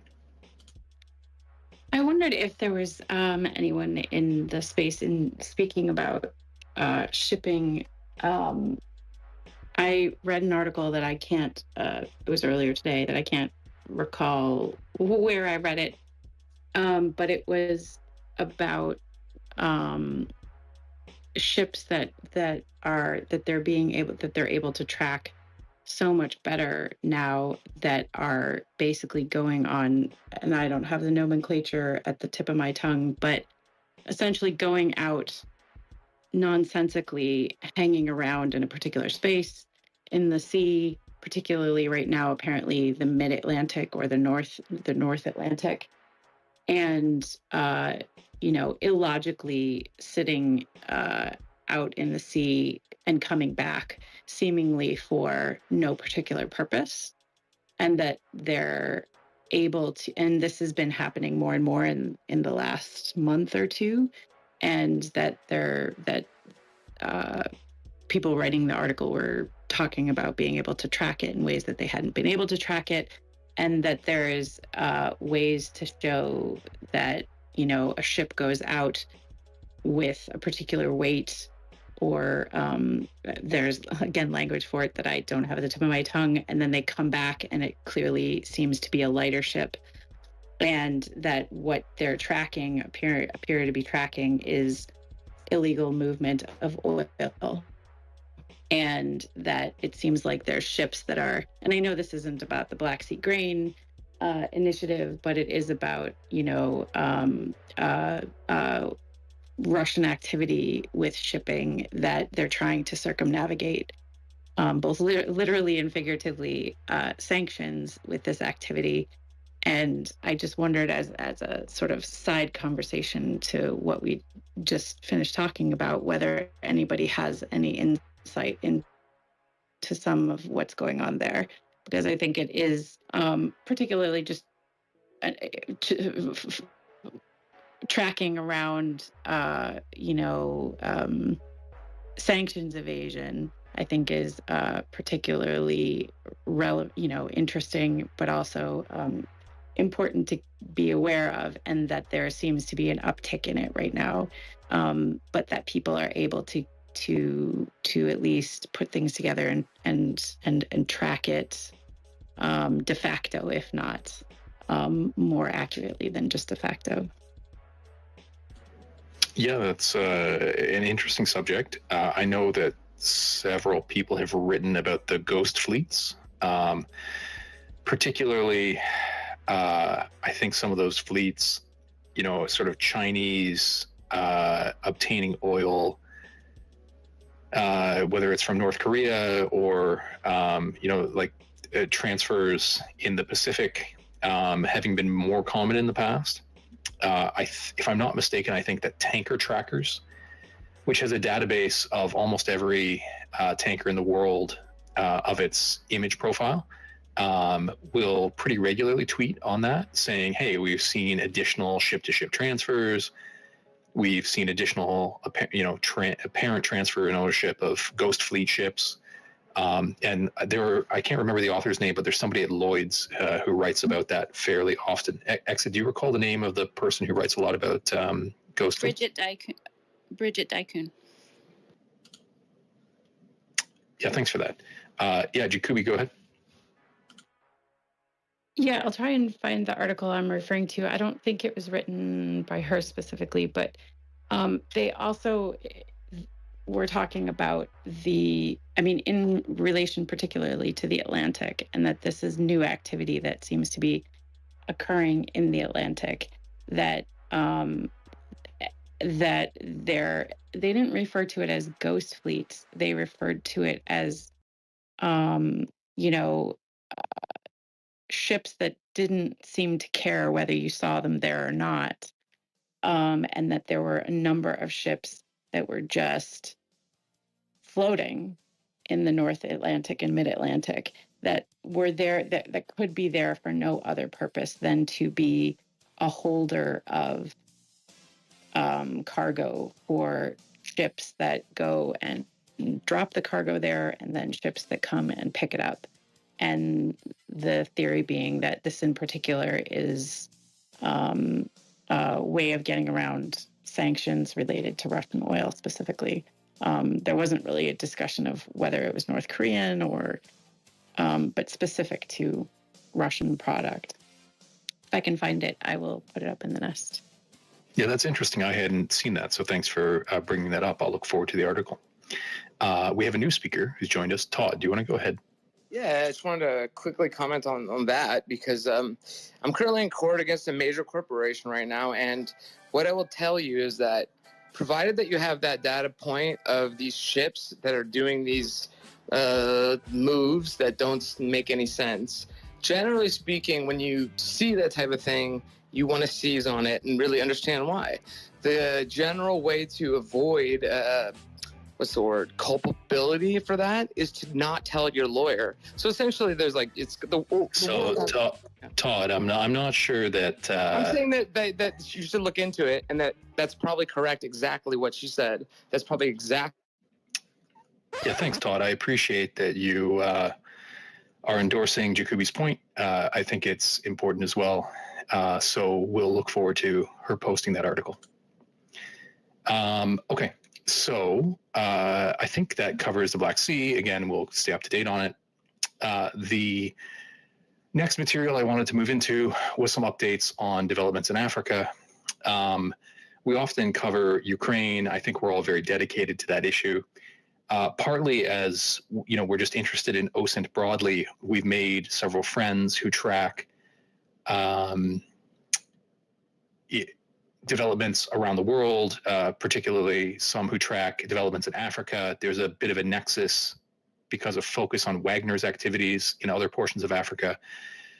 We had an interesting conversation on Sunday. I thought a really helpful one. We were joined by our friend Fabian, who gave us some updates, and then some other folks like Casaspelli and Mustafa dropped in to give us updates as well. So they haven't joined us because I think it's the middle of the night for them now. But I still wanted to keep up to date because there have been some significant developments since then. But without the experts around, this is, if I've been following the war in Ukraine for a year and a half, I have a lot more context there. So a lot of what I'm presenting is sort of repeating what our thoughtful friends have put together, as opposed, without perhaps as much of my own context to feed it. So bear with me. The first item back in the nest, tweet by WarMapper, is just an update of the map. We shared similar before. There are a couple of versions of this floating around. They show the ECOWAS countries in green. There are slightly different shades of green depending on whether those countries have specifically said that they would engage in a military action in Niger. And you can see Mali and Burkina Faso are in purple. Countries that have, both of which have had coups recently, said that they would try to intervene on behalf of Niger if ECOWAS does act. One reason, and you can also see that the countries to the north, Algeria and so on, who are remaining neutral despite their significant, military influence, are also marked. I like this version of the map because it also takes a shot at shading in where there is significant jihadist activity, which is also relevant to all of these matters. So anyway, that was my favorite map. The second item in the nest is an overview from Casaspelli of developments in the last 48 hours as of yesterday. The deadline for the ultimatum that ECOWAS had offered, they had set a 7-day deadline, which actually expired on the North American East Coast late on Sunday night, I believe. And by that point, ECOWAS had not said we are taking immediate action. they had said, we're discussing it. There was a series, a flurry of interesting flight tracks that were followed as people flew around into Niger, into Nigeria, which seems to be the sort of the point to gather the ECOWAS members. Ongoing flights from the French and the Americans and so on. So do have a look at Casus Belli's update of all those happenings. Since then, the upshot is that ECOWAS decided it would hold a summit over 2 days. Today is, I believe, the second day of that summit. And we do have some results that I'll get to in just a moment. But it was a bit of a buildup. And after the ultimatum deadline passed, some people thought it was a bit of a letdown, but it does appear that they're maintaining their momentum. Interestingly, the African Union had offered a separate ultimatum that instead of being 7 days, I think was 2 weeks. And so it seems like ECOWAS may now be sort of realigning its actions more to align with the African Union deadline, even though the African Union hadn't put consequences on their ultimatum, like they had not explicitly threatened military intervention. Before I continue, Jacoby, go ahead. Oh, I just for a little context about Nigeria, the head of ECOWAS is the newly elected head of ECOWAS is the president of Nigeria. So although there's still a transition period from the existing president, who is from Guinea-Bissau, it seems as though, and in particular, I would imagine also because Nigeria is not only the most populous country in Africa, it's obviously also the most populous and probably wealthiest of all the countries in ECOWAS. So it would follow that the weight of discussions and it would gravitate towards Nigeria, particularly as well, because I believe Nigeria makes up 50% of the personnel who would be any kind of presence in Niger from sort of a military standpoint on the part of ECOWAS. Yeah, that's a great point. One of the graphics we included in our discussion on Sunday showed the distribution of military power and that the combined military, personnel and vehicles of the members of ECOWAS who have committed to potential intervention was something like 2 or 3 times the combined forces of Niger, Mali, and Burkina Faso. Continuing with updates, the third item, tweet from Fatux. Fatux does good work. He doesn't always source his tweets. In this case, he just said, the Associated Press.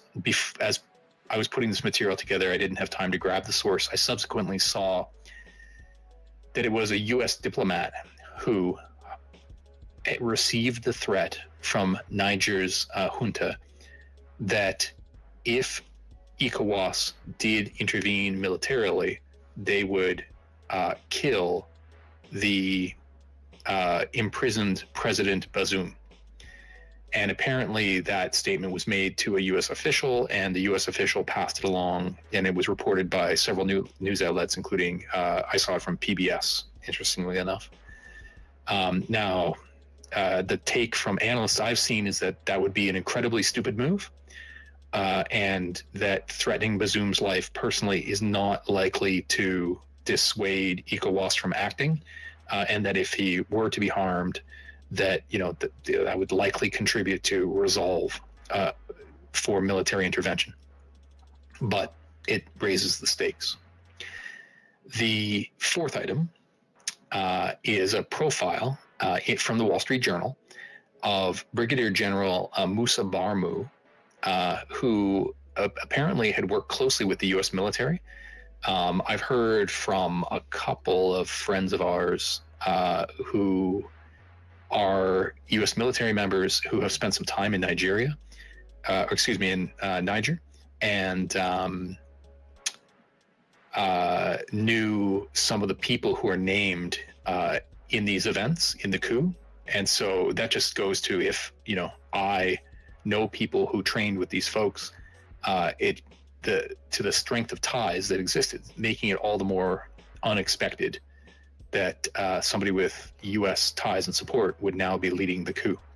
But I haven't had a chance to read that profile, but I hope to later. The fifth item back was a development from Tuesday, where the Nigerian Minister of State came out and announced the creation of a resistance council. Now, there was some uncertainty whether this resistance council was intended to be purely political, or whether it also, had some support by military factions in Niger. Interestingly, this former, I suppose he's the current minister, was formerly associated with a Tuareg separatist movement. I think it's said in Mali. And so the suggestion was he may have some military connection to sort of opposition groups, meaning there's the potential that it could have a military element to it, which may have consequences down the road. But I think that perhaps more critical in the coming days will be the decisions of ECOWAS. But I still keep this one on your radar. That was it for that block of material. I'll just put up a few more. And so the summit was held today. And the upshot of it is that just a few hours ago, just before the space started, it came out, I don't recall, I think it may have been the president of Benin, who came out and said the decision had been made by ECOWAS to undertake a military intervention as soon as possible. Now, whether as soon as possible is particularly soon is unclear. I had seen it cited that in prior interventions, after announcing the intention to intervene, it had taken up to 7 weeks for ECOWAS forces to actually be assembled. So a full-scale intervention may still take some time, but it's all populated up in the nest now. So that first item is from Agence France Presse. It wasn't Benin, it was the president of the Ivory Coast who had made the statement that military intervention would begin as soon as possible. The timing, the second item back in the nest from Murtala, prior to the as soon as possible info was released, it was discussed at the summit that ECOWAS would activate its standby force. And apparently that standby force is up to 10,000 troops who are meant to respond to anti-coup work and similar on short notice. The third, is it the third item back? It is the third item back, where it's the article from French newspaper, RFI, which you can auto-translate for yourselves, where it's the covering ongoing discussion from the conference about what possibilities existed. The discussion in terms of troop numbers early on, prior to the decision that intervention would definitely happen, was on the order of 25,000 troops. So, if you compare that with the 10,000 of the standby force, it's about 40%. Now, interestingly, from interactions I had a couple of days ago, I saw there was debate about the role of the Nigerian Senate. Because under the Constitution of Nigeria, the Nigerian president can deploy forces but he, within 7 days, has to get approval from the Senate for continued military deployment, essentially for war purposes.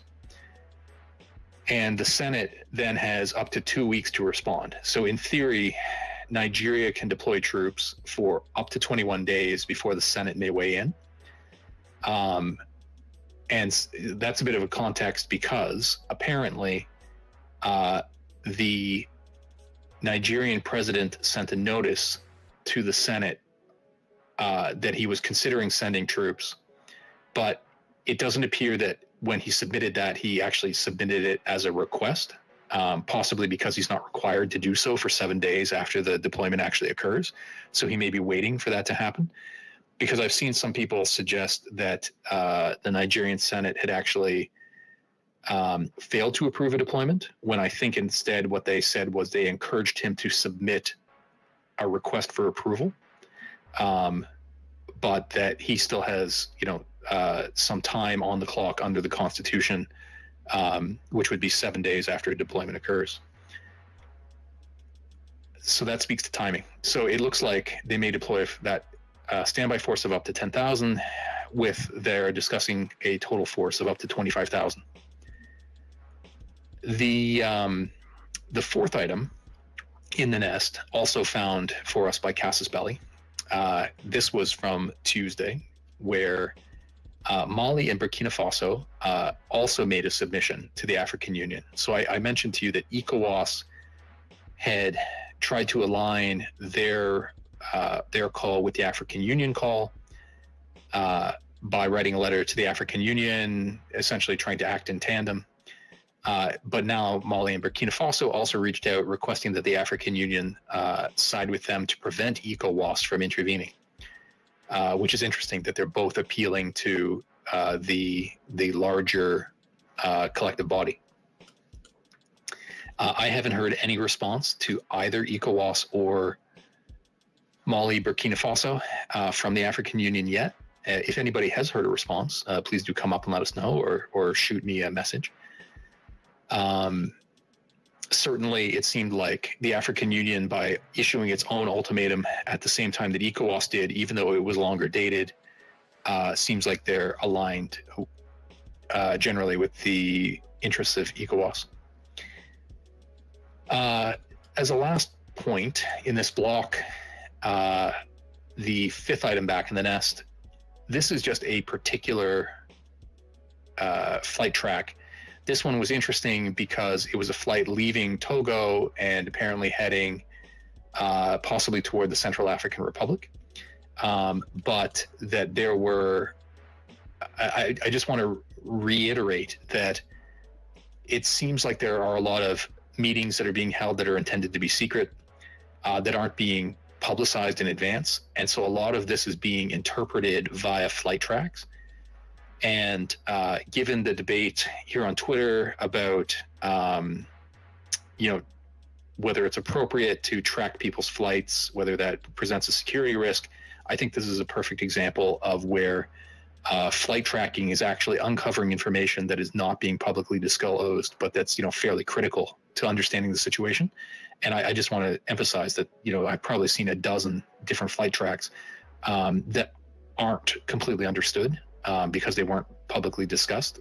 So if you want to do a little bit of sleuthing into what the meaning of some of these are to shed a little bit more light, do a search on Niger and, flight tracks. Jacoby, go ahead. I think it's something that I've been watching for a very long time, particularly following what's happening in Eastern Europe and the invasion of Ukraine. And, these places seem far-flung from each other and not related to each other. But I think lots of people who frequent these spaces, are familiar with how, there are linkages and things to watch in relation to Niger and, various countries in Western Africa, Central Africa, Eastern Africa, and Europe and Eastern Europe and China. And, that's what makes following what's happening there, important, particularly the interventions that Wagner has there, the incredibly large infrastructure projects that China has going on there.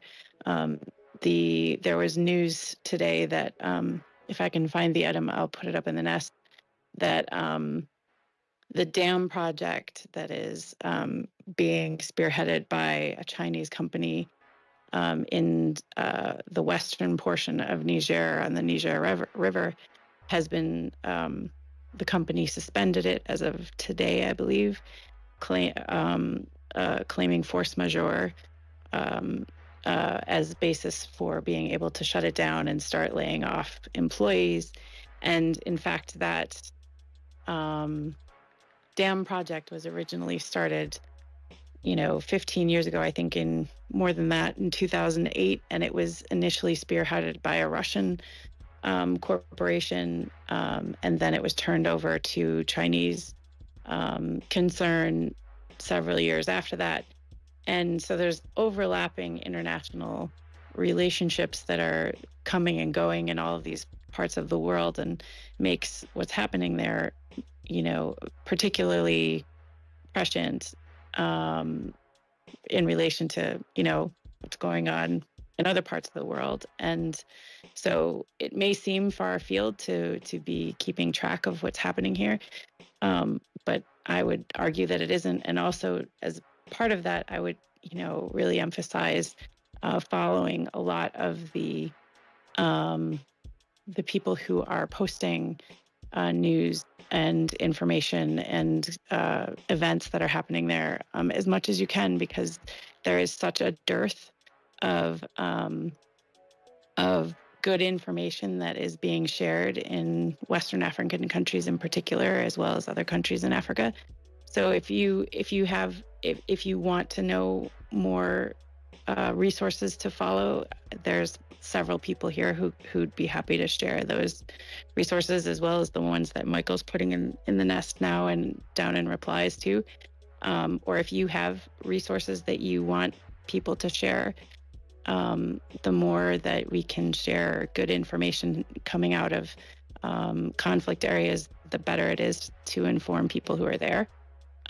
So that too is, just looking at what's happening there is helping share good information as much as we can, and amplify, the plight of people who are living through it too. As we're learning the lay of the land, developing friends, covering Africa, covering other regions, we are slowly building out sort of lists and networks. So I know I've said it occasionally that I'd like to put together some lists so that I can just say, hey, follow the list, and then you'll get access to all the resources. But once again, that's on the plan. Jane, go ahead.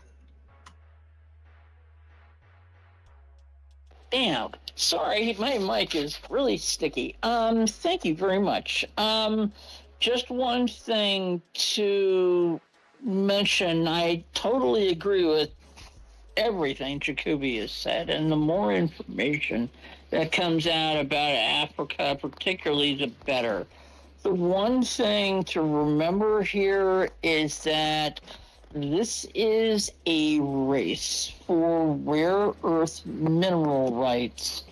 Russia and China have been seeking them with a degree of aggressiveness that is frankly unbelievable. And that's why many of these large infrastructure projects have been going on, not out of the goodness of their hearts, but if you look back to the mineral rights and basing, as well as things like uranium, which is, obviously a valuable thing, and right in the middle of the conflict in Niger, I think that it adds a level of information to the conversation that will really be valuable to have a better understanding of what's going on. Thanks. Thanks, Jane. Just so I can help you guys figure out where we are, sort of in the schedule. We normally run these spaces for 3 hours. That would give us 15 more minutes. I essentially have one block of material on some other developments in Africa beyond Niger. I then have a block of material, just updates on some big developments in the Middle East. I was hoping to then take a few minutes just to get into some of the equipment updates from Ukraine, because I know many of us are particularly interested in that, and perhaps wrap after that. The result might be that we run maybe 20 minutes over time, just for those who are helping us out. If you're able to stick around, that would be great. Exit, do you want to go ahead? Just, I do have an Africa list if anybody wants to follow it, or if you have suggestions for it, feel free to check that out. I am happy to add others to it if I can take a look at the profile, so feel free to DM them. Awesome, thanks very much. I didn't know that. I know you were slowly building one out, but I'll have a look.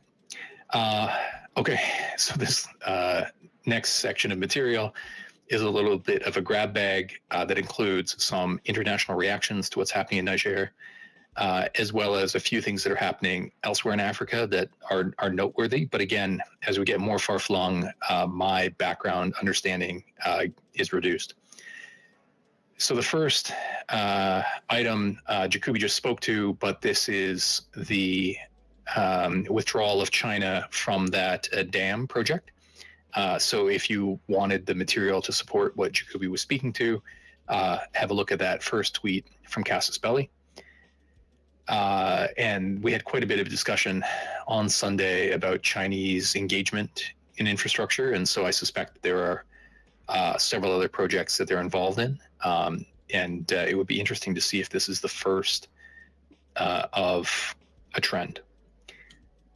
The second item in the nest, it links to a French news site, and if you were to auto-translate it, you'll see that this article from RFI speaks to Mali and France mutually dropping their visa programs, and so it just speaks to the ongoing sort of breakdown in the relationships there. Yeah, Jacoby, go ahead. Regarding that, the stoppage of that hydroelectric project. Also, what might be interesting to people is that the financing of that hydroelectric dam project comes from partly from China, but also large portions of it come from the World Bank, the African Development Bank, the Islamic Development Bank, and the French Development Agency. And in putting a stop to that project, which would be the first hydroelectric project in the country, where currently about 15% of the entire country has access to electricity, which is in a country of about 15 to 20 million people, is very, very, very low particularly in this day and age. The Chinese government cited the sanctions as having a direct result. The sanctions being imposed by ECOWAS, the EU, and elsewhere, as having a direct impact on their ability to continue money flowing into the project. Whether or not that's true, it's not clear. I'm not familiar enough exactly with how this financing is impacted, particularly these international organizations, how it would be impacted by sanctions. But that is the excuse that they're providing at the moment. That's a great point. Thanks for that. Continuing down the updates, in keeping with, it seems like there's a bit of an information battle regarding France's role in what's going on, with several on the ground seeking to imply bad activity by France, or that it has a greater influence on what's happening than it actually seems to. So we just spoke about the dropping of reciprocal visas with Mali. The third item in the nest is about there was an accusation made by the junta in Niger that France had violated their closed airspace. And France responded by publishing a document it had received granting it permission to fly its cargo aircraft in. I believe that cargo aircraft was involved in the evacuation of French personnel. And in the tweet by Casus Belli, the document apparently is signed by General Barmu himself, who is that general whose profile I shared earlier and had close connections with the United States. So it's sort of a weird back and forth there, especially if the French seem like they can prove it with documents. The fourth item, again from Casus Belli, is a report on spreading disinformation on social media platforms. But this is specifically, it's the sort of thing that's disprovable. So in this case, the claim was that France had attacked a National Guard base on August the 8th. And so if you read this thread, this is the sort of disinformation that's going around apparently to whip up sentiment against France. I'm not, given that my understanding is that the coup was not undertaken out of a sentiment against France specifically, that it was more about, fear of loss of power due to personnel changes. It's odd that this element's now being worked in. But perhaps on Sunday, we'll try and get some of our friends who follow matters closely, who are expert on it, to come and speak to, who benefits from the claims about France's engagement. The fifth item back, so these are two items that are in connection with developments in Sudan. So we're moving away from the Niger coup. There was an article published in the Wall Street Journal about a flight that was detected several weeks ago that was sent from the United Arab Emirates that claimed that it was transiting food and medical aid to Sudan when it was actually discovered that it was transferring weapons. It's not clear to me whether the United Arab Emirates was doing this just from a profit motive or whether they're backing one faction or another. But if you'd like some insight, do check out the Wall Street Journal article. The sixth item back, last block on, I believe it's the last block on African updates,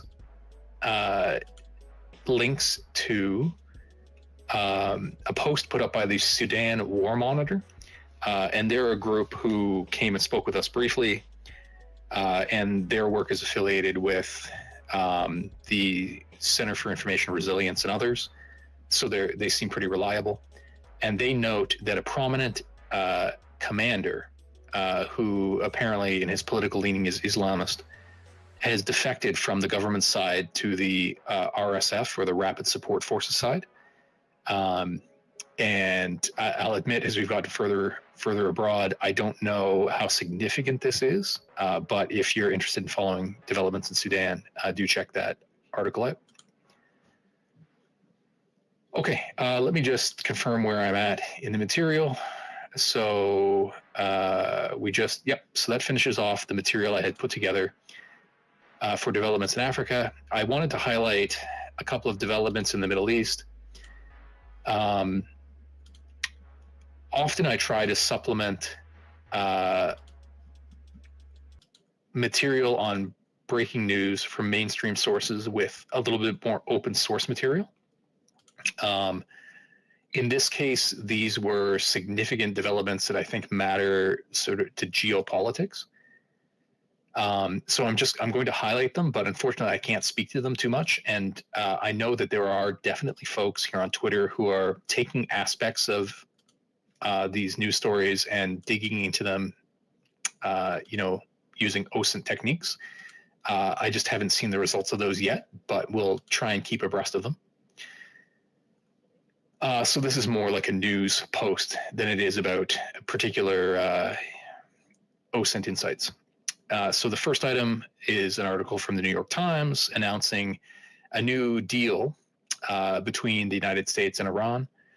Apparently what's happening is that Iran has released 5 Americans who were imprisoned. And, I use the word released loosely because they've been released from prison, but apparently they will remain in house arrest. The United States is freeing several jailed Iranians, and apparently $6 billion is being freed up that had been frozen. I saw one report saying that those funds were somehow tied up either in South Korea or in connection with South Korean companies. So I don't know exactly how that exchange works, but apparently the $6 billion has been agreed will be dedicated to humanitarian purposes. Now I've seen, sorry, I'll check my DMs in a minute. Some people are sending me some details. But there's been, some people who follow Iranian matters are welcoming this development. Many more who I follow are critical of it. Just to offer one perspective on that, the second item in the nest is from Jason Brodsky, who is with, the United Against a Nuclear Iran organization. But he follows matters very closely, and he makes the argument that by unfreezing Iranian assets, essentially in response for the freeing of Americans, really only rewards the hostage takers. And he's included a video here from the Secretary of Iran's Supreme Council talking about that idea of taking hostages for profit. So he suggests it's sort of within their playbook, and that as a result, this deal is playing into their strategy. But I'm sure there will be a ton of ink spilled in tomorrow's opinion columns about the deal.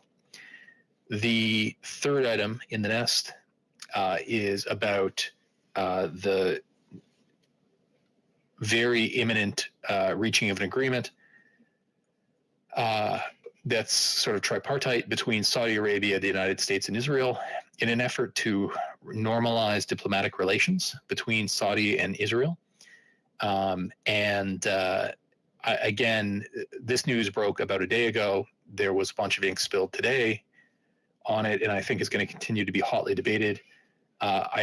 One hot button issue is apparently whether the United States will be providing any particular security guarantees to Saudi Arabia.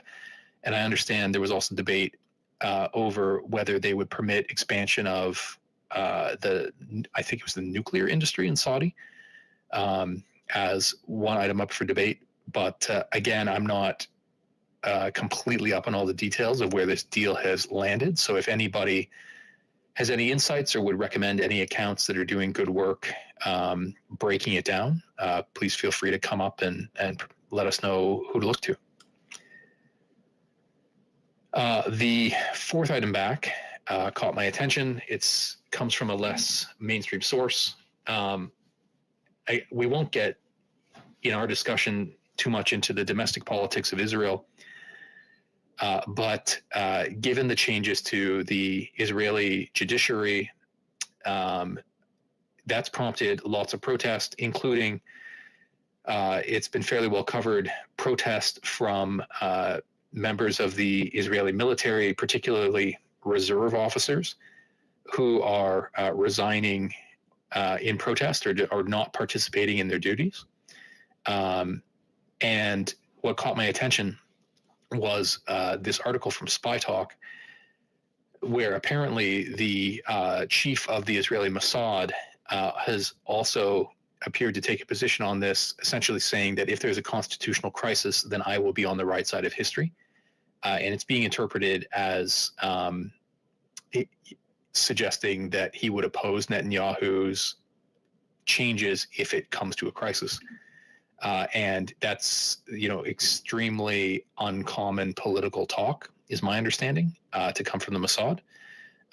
But again, I am not an expert on Israeli politics, but I, given it involved an intelligence agency, I thought it might be of interest to you. Last two items. There were both an assassination and an attempted assassination today. So the fifth item in the nest speaks to the assassination of Fernando Villavicencio, who was a candidate for president in Ecuador, who was assassinated. And following that assassination, one of the local cartels came out and claimed responsibility. It's not clear to me whether they're just trying to take the credit or whether they were actually responsible. That's the set of material I referred to at the beginning of our talk, where our friend All Source News had been posting the videos claiming credit, but his videos were taken down apparently because of Twitter policies. So I would encourage you. All Source seems like he's trying to pay close attention to this matter. And so check out his account. If there are some items he can't cover on Twitter, he did announce that he has a YouTube and an Instagram now, so you can follow his reporting there. Finally, just because high-profile assassination attempts coming on the same day are fairly uncommon, I thought I would also mention the sixth item in the nest from Jason Brodsky. Apparently there was an assassination attempt against the defense minister of Lebanon. And I saw some people discussing how this attempt comes just less than 24 hours after apparently a strike, I believe it was against Hamas. And so it was suggested in some analysis that it may be connected with that. But I haven't seen an insightful analysis from an expert. So if you guys have seen any of that material, please pass it along. Okay, that was it for the Middle East. I had suggested I would spend a few more minutes to go into some of the updates on Ukrainian equipment, partly because John has been kind enough to join us as co-host, and I know he has great insight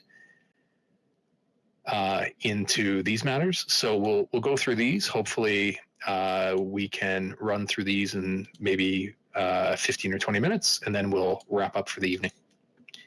So thanks for bearing with me as I put the material up.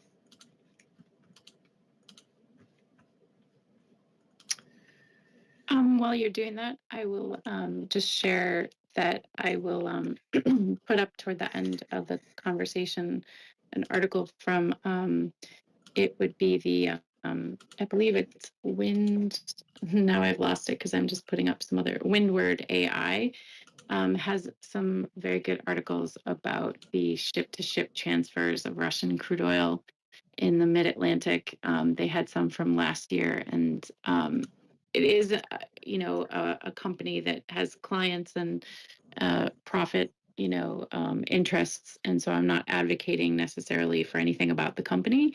Just they have some very good articles about, explaining the process that is being tracked and that they've been watching. And I found them very interesting, and other people might as well. Thanks for that. Yeah, it's great to have that source. I'll check that out afterwards. So the first update, the biggest news of the day, we had reference to it toward the top of the space. You'll see it's in Colby's tweet here that the United States, the White House has put in for a supplemental budget request. There had been initial reports that the amount of the request, I think it was going to be something like $26 billion. But apparently when it was actually submitted, the number was $40 billion. And I had heard that something like $20 billion was intended for Ukraine aid, of which I think 12, maybe 13 was going to be for new military aid to Ukraine, and the remainder would be for humanitarian. But I'm seeing hands pop up from folks who know probably better than I. So we'll go to Colby and then John. Go ahead, Colby. Thanks.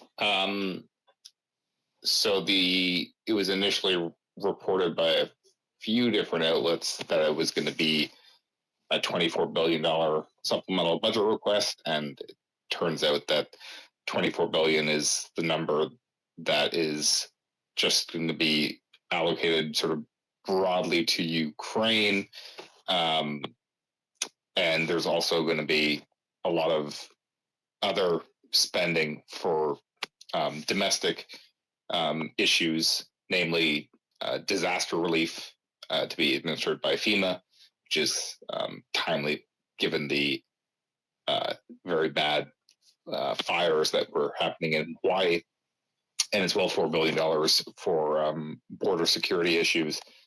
And I actually have this broken out. I did a thread, so I'll put that up in the nest maybe so people can look at that. I don't.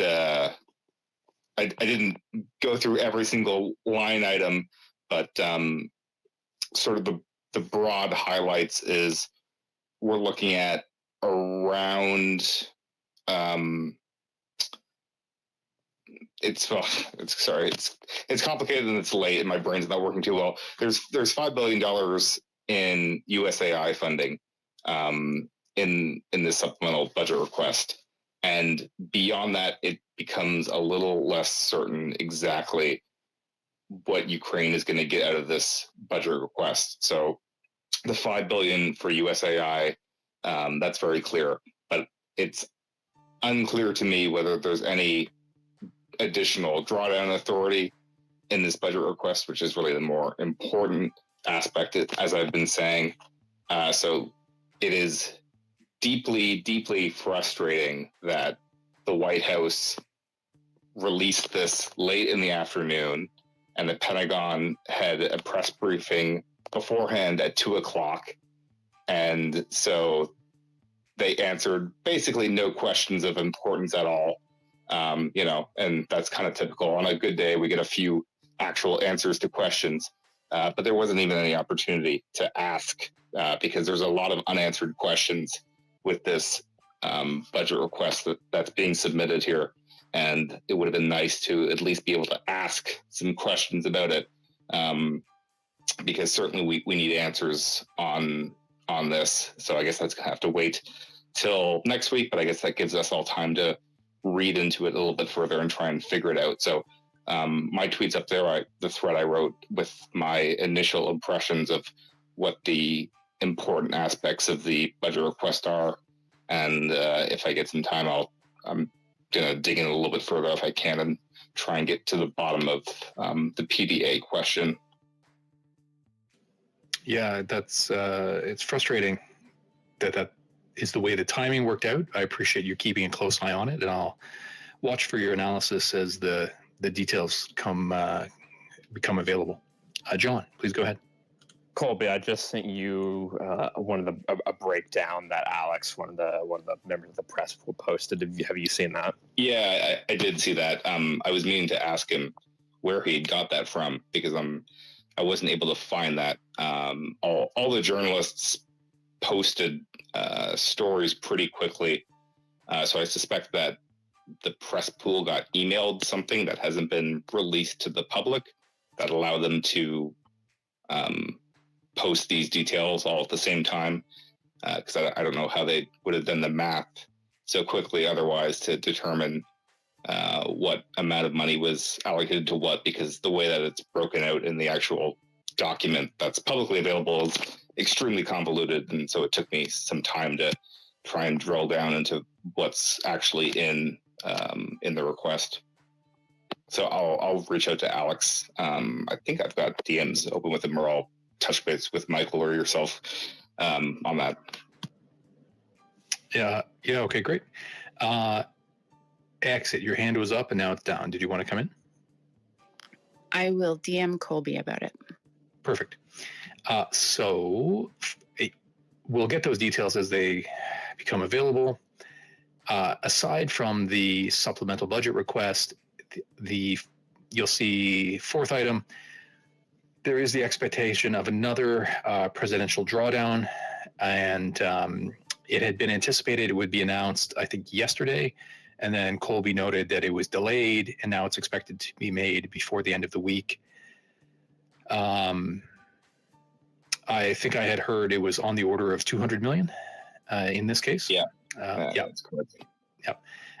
And something where you probably won't say yep is I was chatting with somebody about the German increased pressure on the Taurus missile, and somebody said, "Oh, well, you know, if it's right there, and the U.S. is going to be making an announcement, you never know. Maybe there's pressure on the U.S. to coordinate with the Germans if they send the Taurus." But that wouldn't seem to fit in the 200 million if the U.S. were to send any new missile types. So I'm not expecting any major breakthroughs, but we'll keep an eye on it. The fifth item back in the nest. This is just an interesting political point.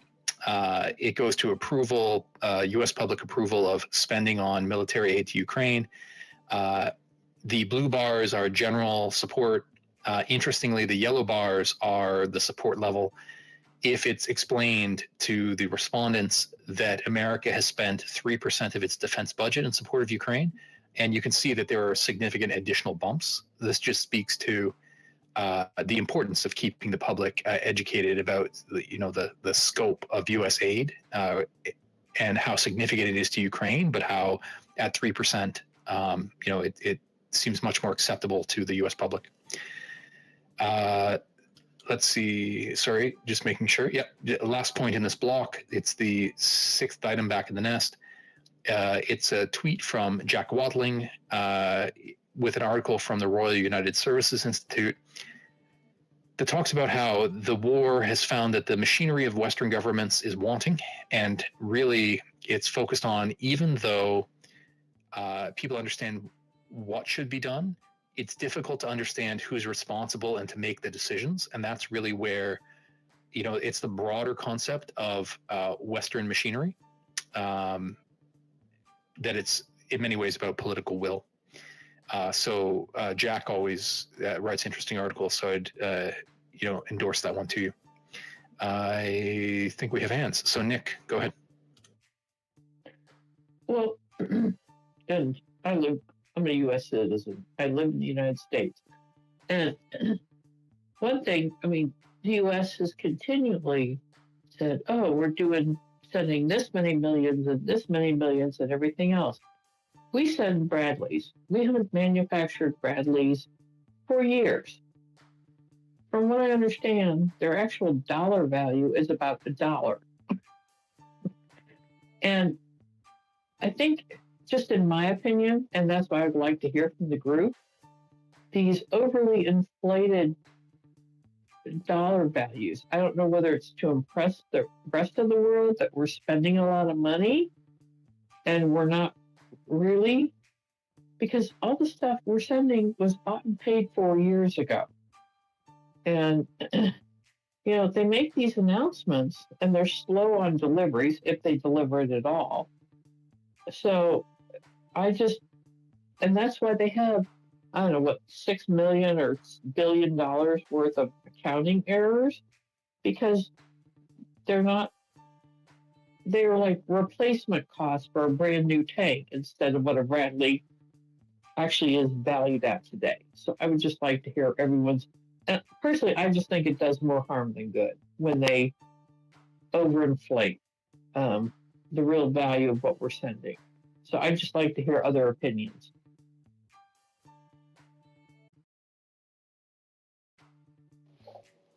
I didn't see whose hand went up first. John, go ahead.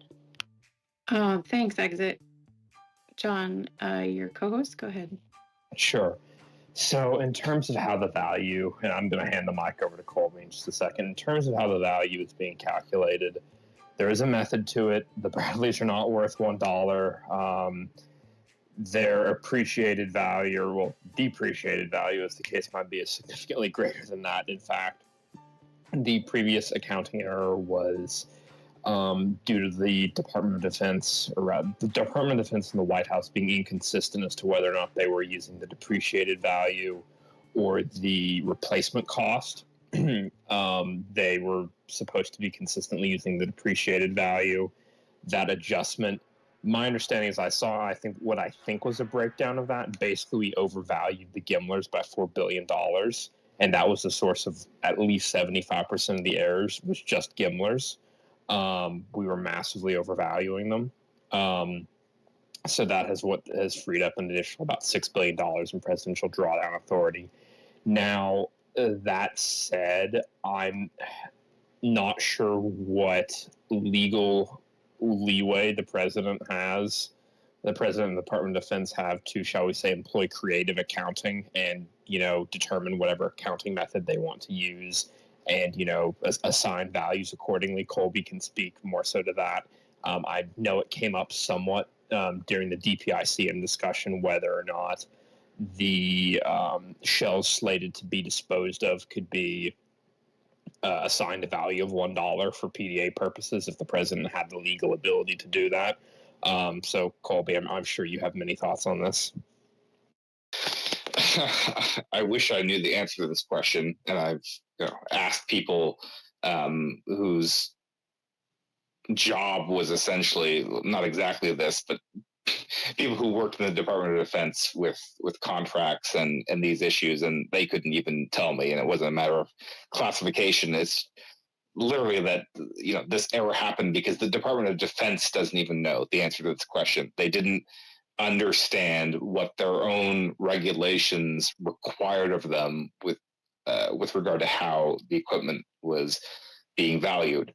So yeah, before things were overinflated, and now they're not. There's no issue now in the manner in which the equipment is being accounted for. It's being accounted for in compliance with the regulations. As John said, there were particular issues with certain systems that were far more inflated in cost relative to others. So that's all been rectified now, and there's no ongoing issue here with the Department of Defense misleading people in the value of the equipment that's being provided. What the exact formula is for them to determine what is the value of a M2A2 ODST Bradley, I don't know. They have some method that allows them to make that determination, but it's obviously not $1 because we can see the value of the packages that are being provided. We can see the quantities in many cases of what's being provided. So it's obviously not $1. This equipment does still have value because it's operable equipment. It's not as if it's just worth scrap metal because, again, the regulations do not permit equipment to be provided via drawdown packages if it's not in operable condition. And there have certainly been some instances of those regulations not being adhered to, and people have gotten in trouble for that. But overall, I think that things are mostly being done the way that they should be. What is the leeway of the president to employ creative accounting? Can they come up with a new standard for depreciation? I don't know. They are legally required to notify Congress of what they're doing and what the value of this equipment is. So they can certainly get into trouble here if they try and get a little bit too creative. And it's in their interest to not do that because Congress is the one that controls the purse string, and they can refuse to appropriate new money for drawdown authority. They can revoke authorizations, and it's not in the interest of the administration to go to war with Congress over this issue. So I think the focus should just be on trying to keep everybody on the same page here and maintain the bipartisan consensus in favor of continuing assistance and getting the supplemental passed. Thanks, Colby. Just by way of reminder, I'm hoping to get through a couple of more bits of info. Some of it may just be updates. Happy to take comments, but if anybody has to go, no obligation to stick around. We'll try and wrap it up fairly quickly. Go ahead, Jane. Just one quick comment. Recognize that with all things DoD and particularly acquisition, rules have been made over time, not, to fit this one instance. So they end up working with a total mishmash of rules that were made for different situations and different times. And, I don't know how these guys get through this, but they managed to figure out what it's worth, and at least within reasonable limits that lawfully gets the job done. And it's unfortunate. I wish the system worked better, but that is government in action. And in this case, acquisition big time. Anyway, just a thought. Thanks, Jane. So I will run through these points quickly. Again, I'll pause if anybody wants to speak to them, but starting with the first item in the nest, it was amusing. Apparently, the U.S., whether unintentionally or casually, disclosed the types of Patriot missiles that are being provided. So if you have a look at the first item in the nest, it links to an article from the Drive that discusses it. But apparently this was the first instance where it was disclosed the U.S. is providing the PAC-3 MSE missiles. And so the second item in the nest is actually a screenshot of the slide at the conference where this was disclosed.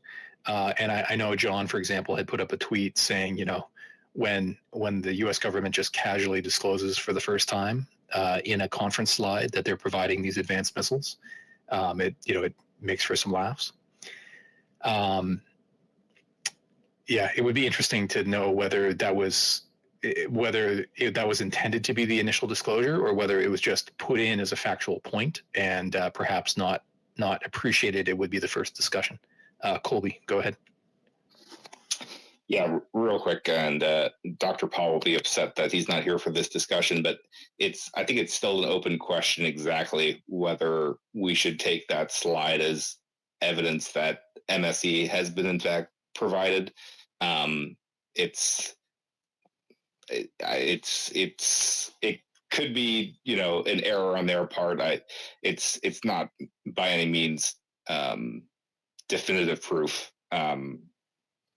I think we'd all like that to be the case, but I'm not so sure. I'll leave it at that.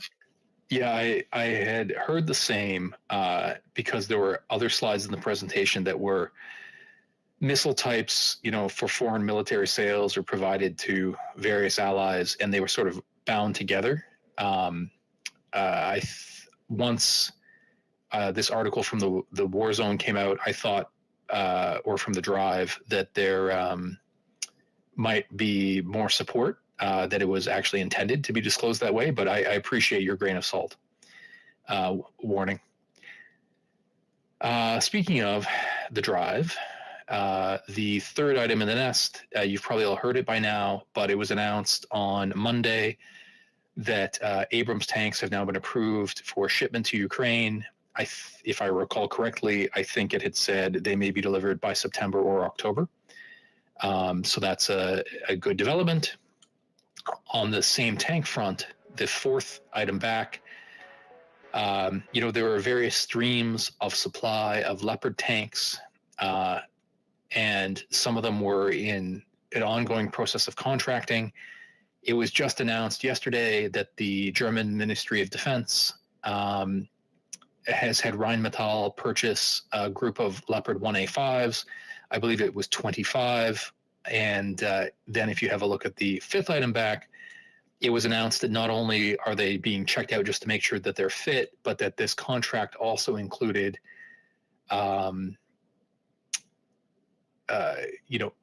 expenses or funding in order to upgrade them further, which is good news.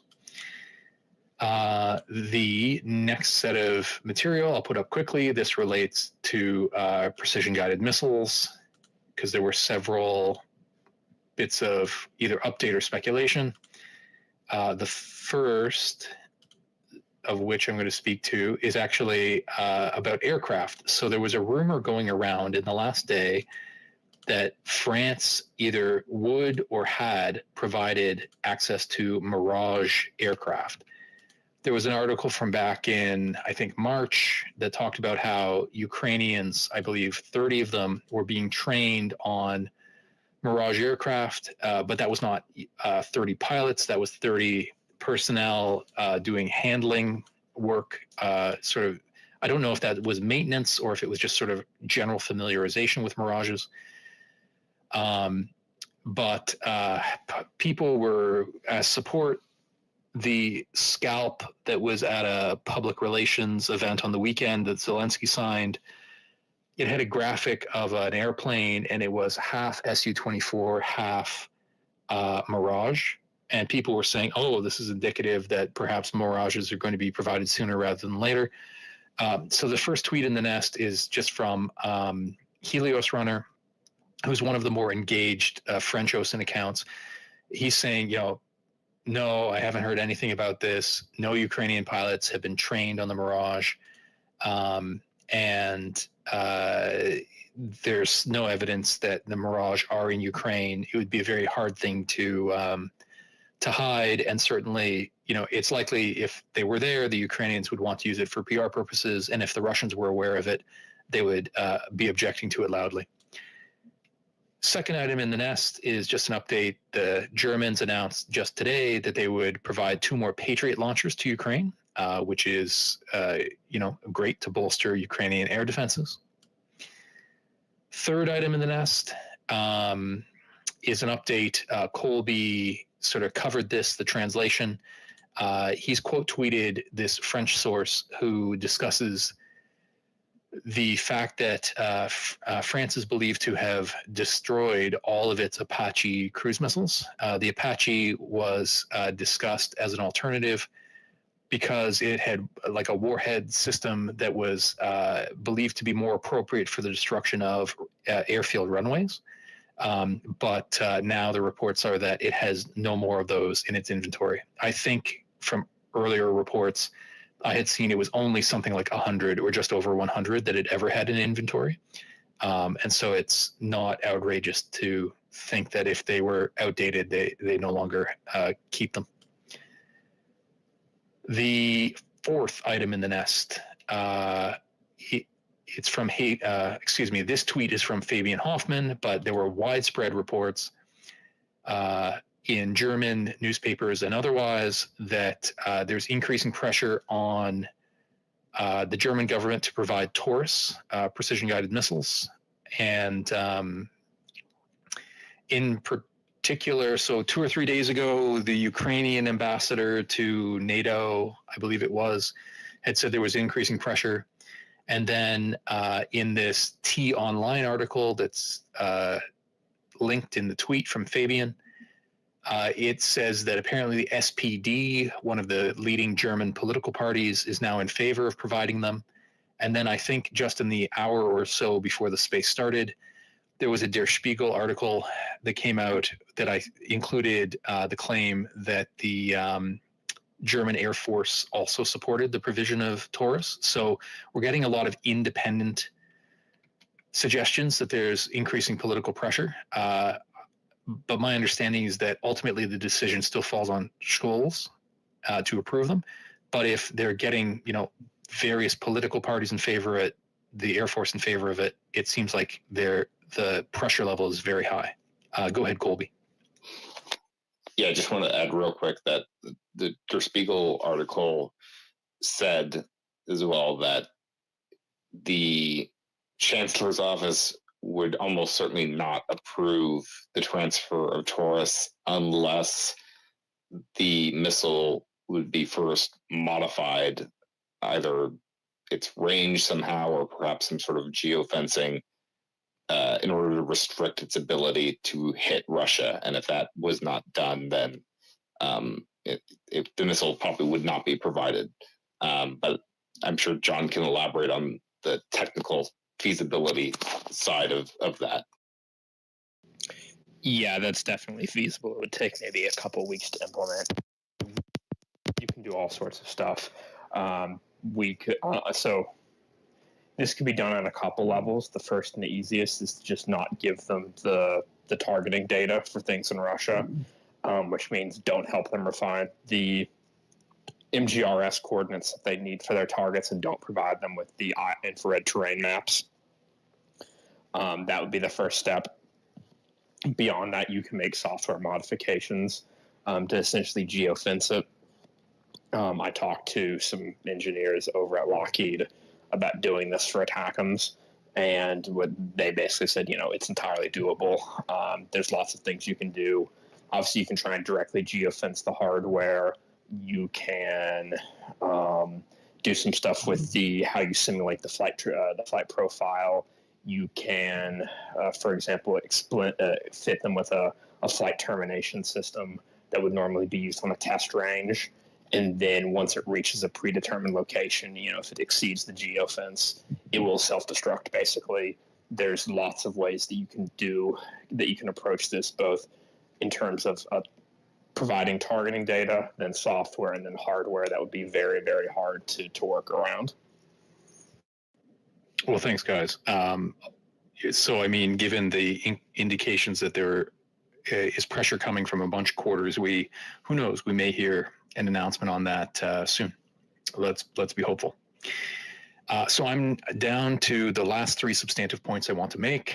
Just before I get to those, I will, remind you that I hold these conversations every Thursday night at 9 p.m. Eastern and Sunday at 4 p.m.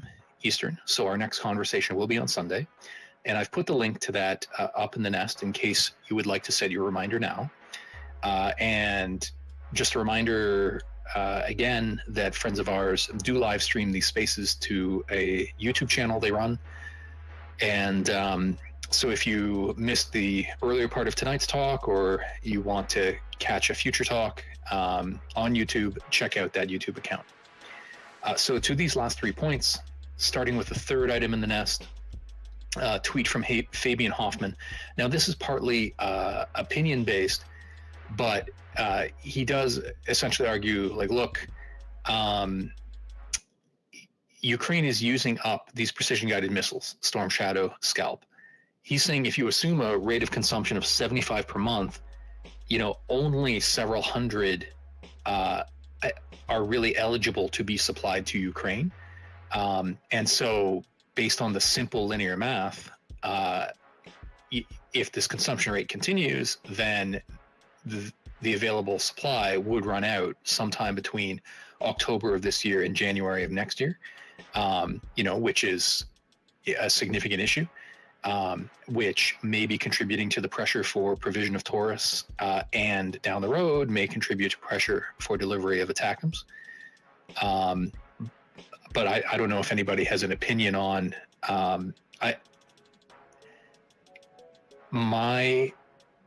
what I've heard is that the numbers of total inventory available for these missile types isn't out of line with what Fabian has projected. I don't have a lot of insight into rate of consumption. He has assumed 75.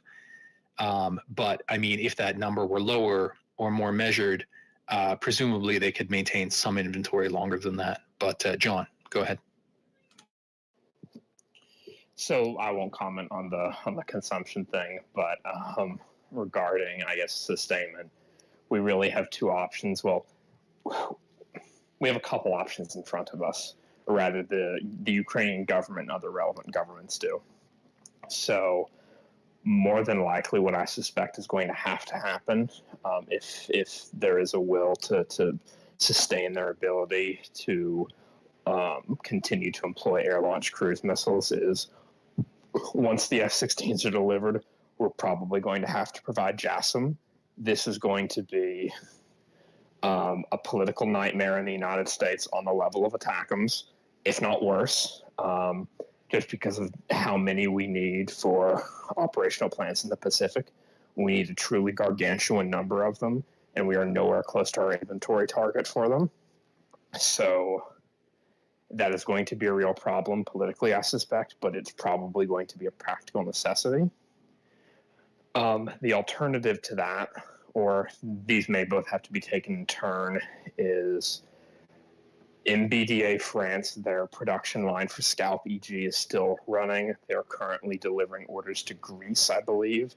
That production needs to be diverted essentially immediately to Ukraine. The line needs to be brought to full capacity. I'm not sure if it's operating at full capacity right now or partial capacity. I don't have good insight into MBDA France, just MBDA UK for the most part. So those orders from Greece would need to be diverted, and the Greek government would probably need to agree to that. And, all of MBDA France's production would need to basically go straight to Ukraine immediately. MBDA UK could potentially restart their production line. My understanding is that's essentially offline, and a lot of it has been transitioned more or less to producing components for other MBDA UK products. There's a lot of shared commonality between their various missiles, so like CAM, ASRAM, there's lots of various shared subcomponents between them, Storm Shadow, and various other products. That line would need to be brought back online, which would probably require it's feasible, but it would require a substantial order to be placed, presumably either by the Ukrainian government or the UK government on behalf of Ukraine. And finally, the last option is really the second to last option would be for Taurus production to be restarted in Germany. That seems like the most unlikely possibility here.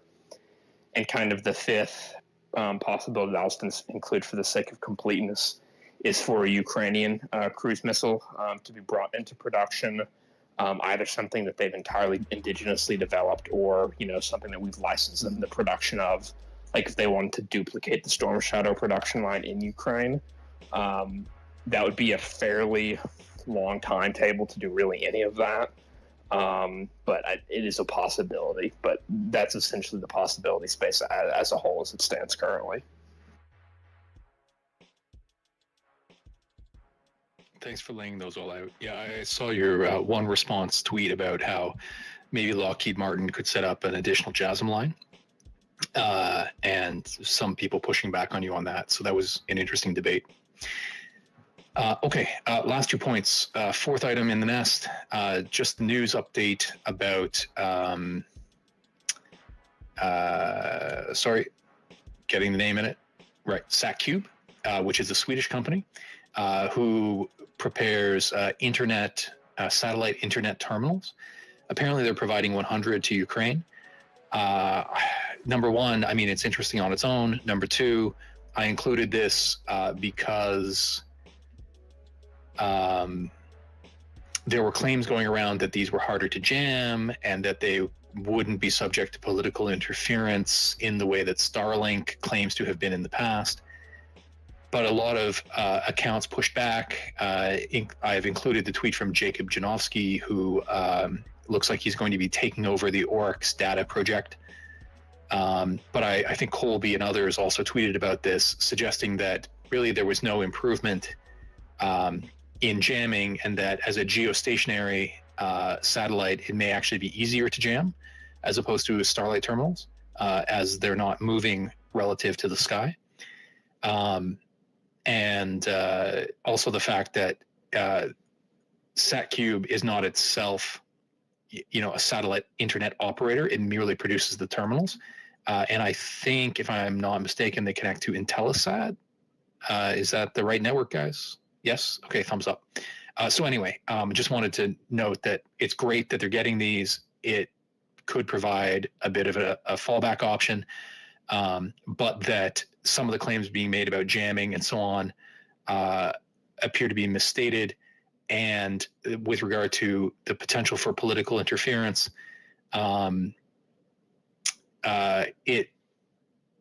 US DoD purchased some Starlink terminals that they have, I guess, particular control over, and it doesn't appear that there's been significant political interference from Starlink.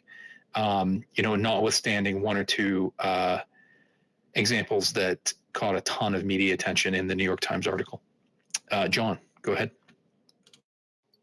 Yeah, I was just going to point out that the other thing to remember about Intelsat is that fundamentally they cannot replace Starlink because, as others have pointed out, their satellites are located in geostationary orbit. There's just a greater distance that a signal is going to have to travel from the satellite to the terminal. So you're going to have increased latency, just law of physics, constant value of C in a vacuum. So, it's not going to be able to substitute Starlink for applications that require low latency, but it can supplement it. Supplement it possibly in some applications. And I love how you confidently say the constant value of C in a vacuum, as if most of the people in the space know what that means. But we'll leave it to people to. Speed of light. Yeah. Well, I was with you, but I don't make that assumption. Jacoby, go ahead, and then I'll just mention my last point. I am one of those people who doesn't know what you're talking about and would love to ask you a bit more about it so that I can better understand it. But now it may be a little late for everybody, but I'd be really interested in that because I've definitely seen quite a bit of commentary about alternatives to Starlink and whether or not that's really feasible or if it's really a pipe dream, practically speaking, and why that is. Yeah, go ahead, John. So right now there's a couple. So there's 3 satellite internet mega constellation projects that are currently, I guess, of notability. Obviously, there's Starlink from SpaceX. There's OneWeb from OneWeb, and then there's Project Kuiper from Amazon. It's Amazon and Blue Origin basically. So obviously Starlink's the most notable, and there's the most mature in terms of having a service that's widely commercially available and having a lot of satellites on orbit and having essentially continuous global coverage over the mid-range of latitudes. OneWeb doesn't have that. Project Kuiper doesn't exist at all. They haven't put a single satellite on orbit as of yet. So OneWeb is a potential alternative, but the issue is they have a lot smaller number of satellites currently. Their coverage isn't as good. I believe their orbital shells are at a higher altitude than Starlink's. So that means that in terms of them actually building out their constellation, they can use fewer satellites, which saves them money, but the cost is just inherently higher latency because that signal has to travel a further distance between the ground and the satellite, which again, that just fundamentally increases your latency because the speed of light is constant in a vacuum and that signal is traveling at the speed of light. So that's kind of the main issue there is there is OneWeb. It exists. The Ukrainians are using it, I believe, but it has somewhat worse latency and just not as fully built out a constellation yet like Starlink is. In terms of kind of looking to the future, obviously Project Kuiper, that will come around at some point. That's Amazon that's being run by Amazon. I believe the launch services is being provided by Blue Origin, which is also a Bezos company. And then the DoD, SpaceX has essentially, my understanding is that SpaceX has essentially offered the DoD basically their own mini Starlink constellation that will be totally walled off and segregated from the rest of Starlink. And it would be accessible only to the DoD and DoD authorized users. The DoD would basically have complete control over that constellation and its terminals. And the whole idea is that it would provide basically a secure, private, global 24/7, continuous global internet service for the DoD users and other, U.S. allies and their associated user bases. Obviously, that's years out. But that offering is on the table. So in future, 10 years down the line, if there is another future global conflict involving a U.S. ally, it's very likely we may not have this problem, for example, if the DoD proceeds with this, because we may be able to, again, if this is something that the DoD is interested in in procuring a product and service they'd like to procure, this would be a situation where the DoD can basically buy terminals from SpaceX and have complete control over those terminals and the satellites that they are interacting with, almost like the terminals that they've already kind of bought and kind of jailbreaked, if you will, for the Ukrainians. We could see that on a much larger scale, and the DoD would be able to do that with much more confidence and authority in that relationship. Well, thanks for that explanation. Jacoby, go ahead. I'm not sure if this is analogous or not, but something I ran across earlier today about, and maybe it was also in Michael's agenda, I can't recall off the top of my head or not, about satellite imaging and articles about, or discussion about, the tension between startups sharing satellite imaging information and making it publicly available or readily available, inexpensively available to researchers, and the pull of servicing a larger client, which is typically a defense contract or a government defense entity, and then you kind of get shoehorned into continuing to service that kind of a client, as opposed to the an everyday user, for example, of lower income means or whatever, and that sort of that tension would probably exist in providing services like this, very high tech, something that could become almost a thing that is like a utility in many ways, both to defense users and also, lay users too, and that aspirationally it may be something that becomes, a kind of ubiquitous thing, but that could be sidetracked by the lure of well-financed clients for those kind of products. Given all the breaking news in the last few days on the commercial satellite imagery front, I'm curious to reach out to those folks. So maybe what we'll do is see if we can get any of them to come on and chat with us, and then we can put to them the question about whether they think communication satellite networks have similarities to the imagery networks. But John, go ahead. Right. So I guess in regard to that analogy, the way that I think about it is that obviously with time, for a given level of capability, it's going to get cheaper on the market to procure that capability just as a function of technology advancing, obviously.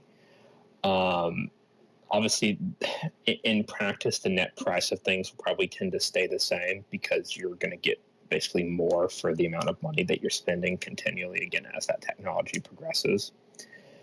The thing to keep in mind, though, is that both for satellite internet and commercial imaging, although the dynamic isn't quite the same, satellite imaging is just orders of magnitude more expensive than satellite internet is. But the main driver of cost isn't necessarily the actual state of imaging technology in and of itself. It's needing to design and miniaturize things to fit within certain mass and volume requirements to go on an orbital launch vehicle, often, packed together in large numbers, and then, also be able to be sustained on orbit and function correctly for a period of years. That contributes rather substantially to cost.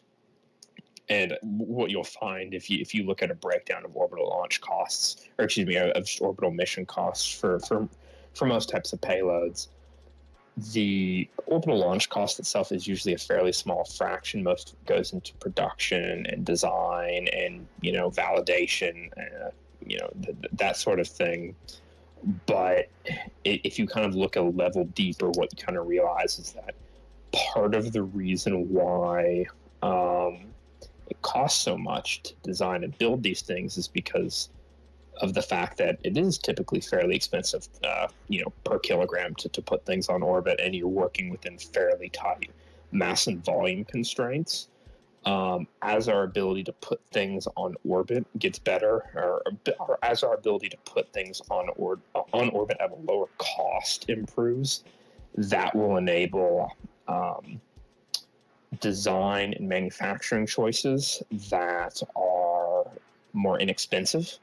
You can choose cheaper materials that aren't, quite as that are denser, or that you can basically accept a greater mass and greater volume for the same level of performance, because of the fact, it's cheaper to put that amount of mass and volume on orbit, and just the physical constraints that you have to work with for your orbital launch vehicle aren't nearly as tight. That will drive down costs. Now, as to what equilibria that will settle at, I don't know. Some commentators on kind of the space launch industry, they've noted that, we kind of saw a phenomenon when Falcon 9 kind of first entered the scene and kind of started to bring costs down quite a bit. Is we saw a dynamic similar to what it was with the iPhone.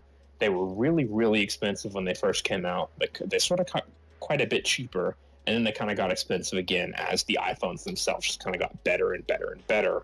And so while, again, the cost was staying more or less similar, with each increment for basically the same amount of money, you were getting more and more for your money. So I don't know where that equilibrium will end up being in terms of, we have an incredibly, once we are able to put things on orbit, for say dollars per kilogram instead of, thousands of dollars per kilogram, I don't know if that's going to make everything just very, very cheap, or whether that means we'll just be paying the same amount of money and getting absolutely vastly more from it. So I don't really, nobody can say where that will end up, but that's probably the type of dynamic that we're going to see. And the overall driver of cost is not necessarily related to the advancement of say satellite internet technology in and of itself, or commercial imaging technology in and of itself. That's certainly a factor, but it's more so these external factors that as far as I understand it, tend to be more dominant. Yeah, the economics of space access are fascinating, obviously changing rapidly. And again, it would be great if we can get some of the folks from some of the commercial satellite imaging startups to come and chat with us. Okay, so last point, just because I don't want to leave one hanging. Fifth item in the nest, article from RUSI about Russian artillery doctrine, discipline in the Ukraine war, and how Russian artillery is generally quite effective, but that because of ammunition constraints and dispersion, it isn't being applied in Ukraine in its ideal format, and presumably as artillery units are being more heavily attrited, it's sort of losing some of its, sort of doctrinal approach, which would be to mass the fires. So anyway, if you're interested in artillery theory in the war, do check out the article from RUSI. And with that, I'm going to call it. So I'll say thank you to everybody who came to listen. I know we went a fair bit over time, but I think it was a good discussion. Lots of interesting points toward the end there. A reminder that we will speak again on Sunday afternoon at 4 p.m. Thank you to all of our speakers. I would encourage you to check out their profiles and consider giving them a follow. Essentially, all of them have been following events since the initial invasion in February 2022. And great thanks to Jacoby and John Ridge, my co-hosts. Without the support of my co-hosts, it would be extremely hard to host these spaces. So I really appreciate you joining me and sticking with it tonight.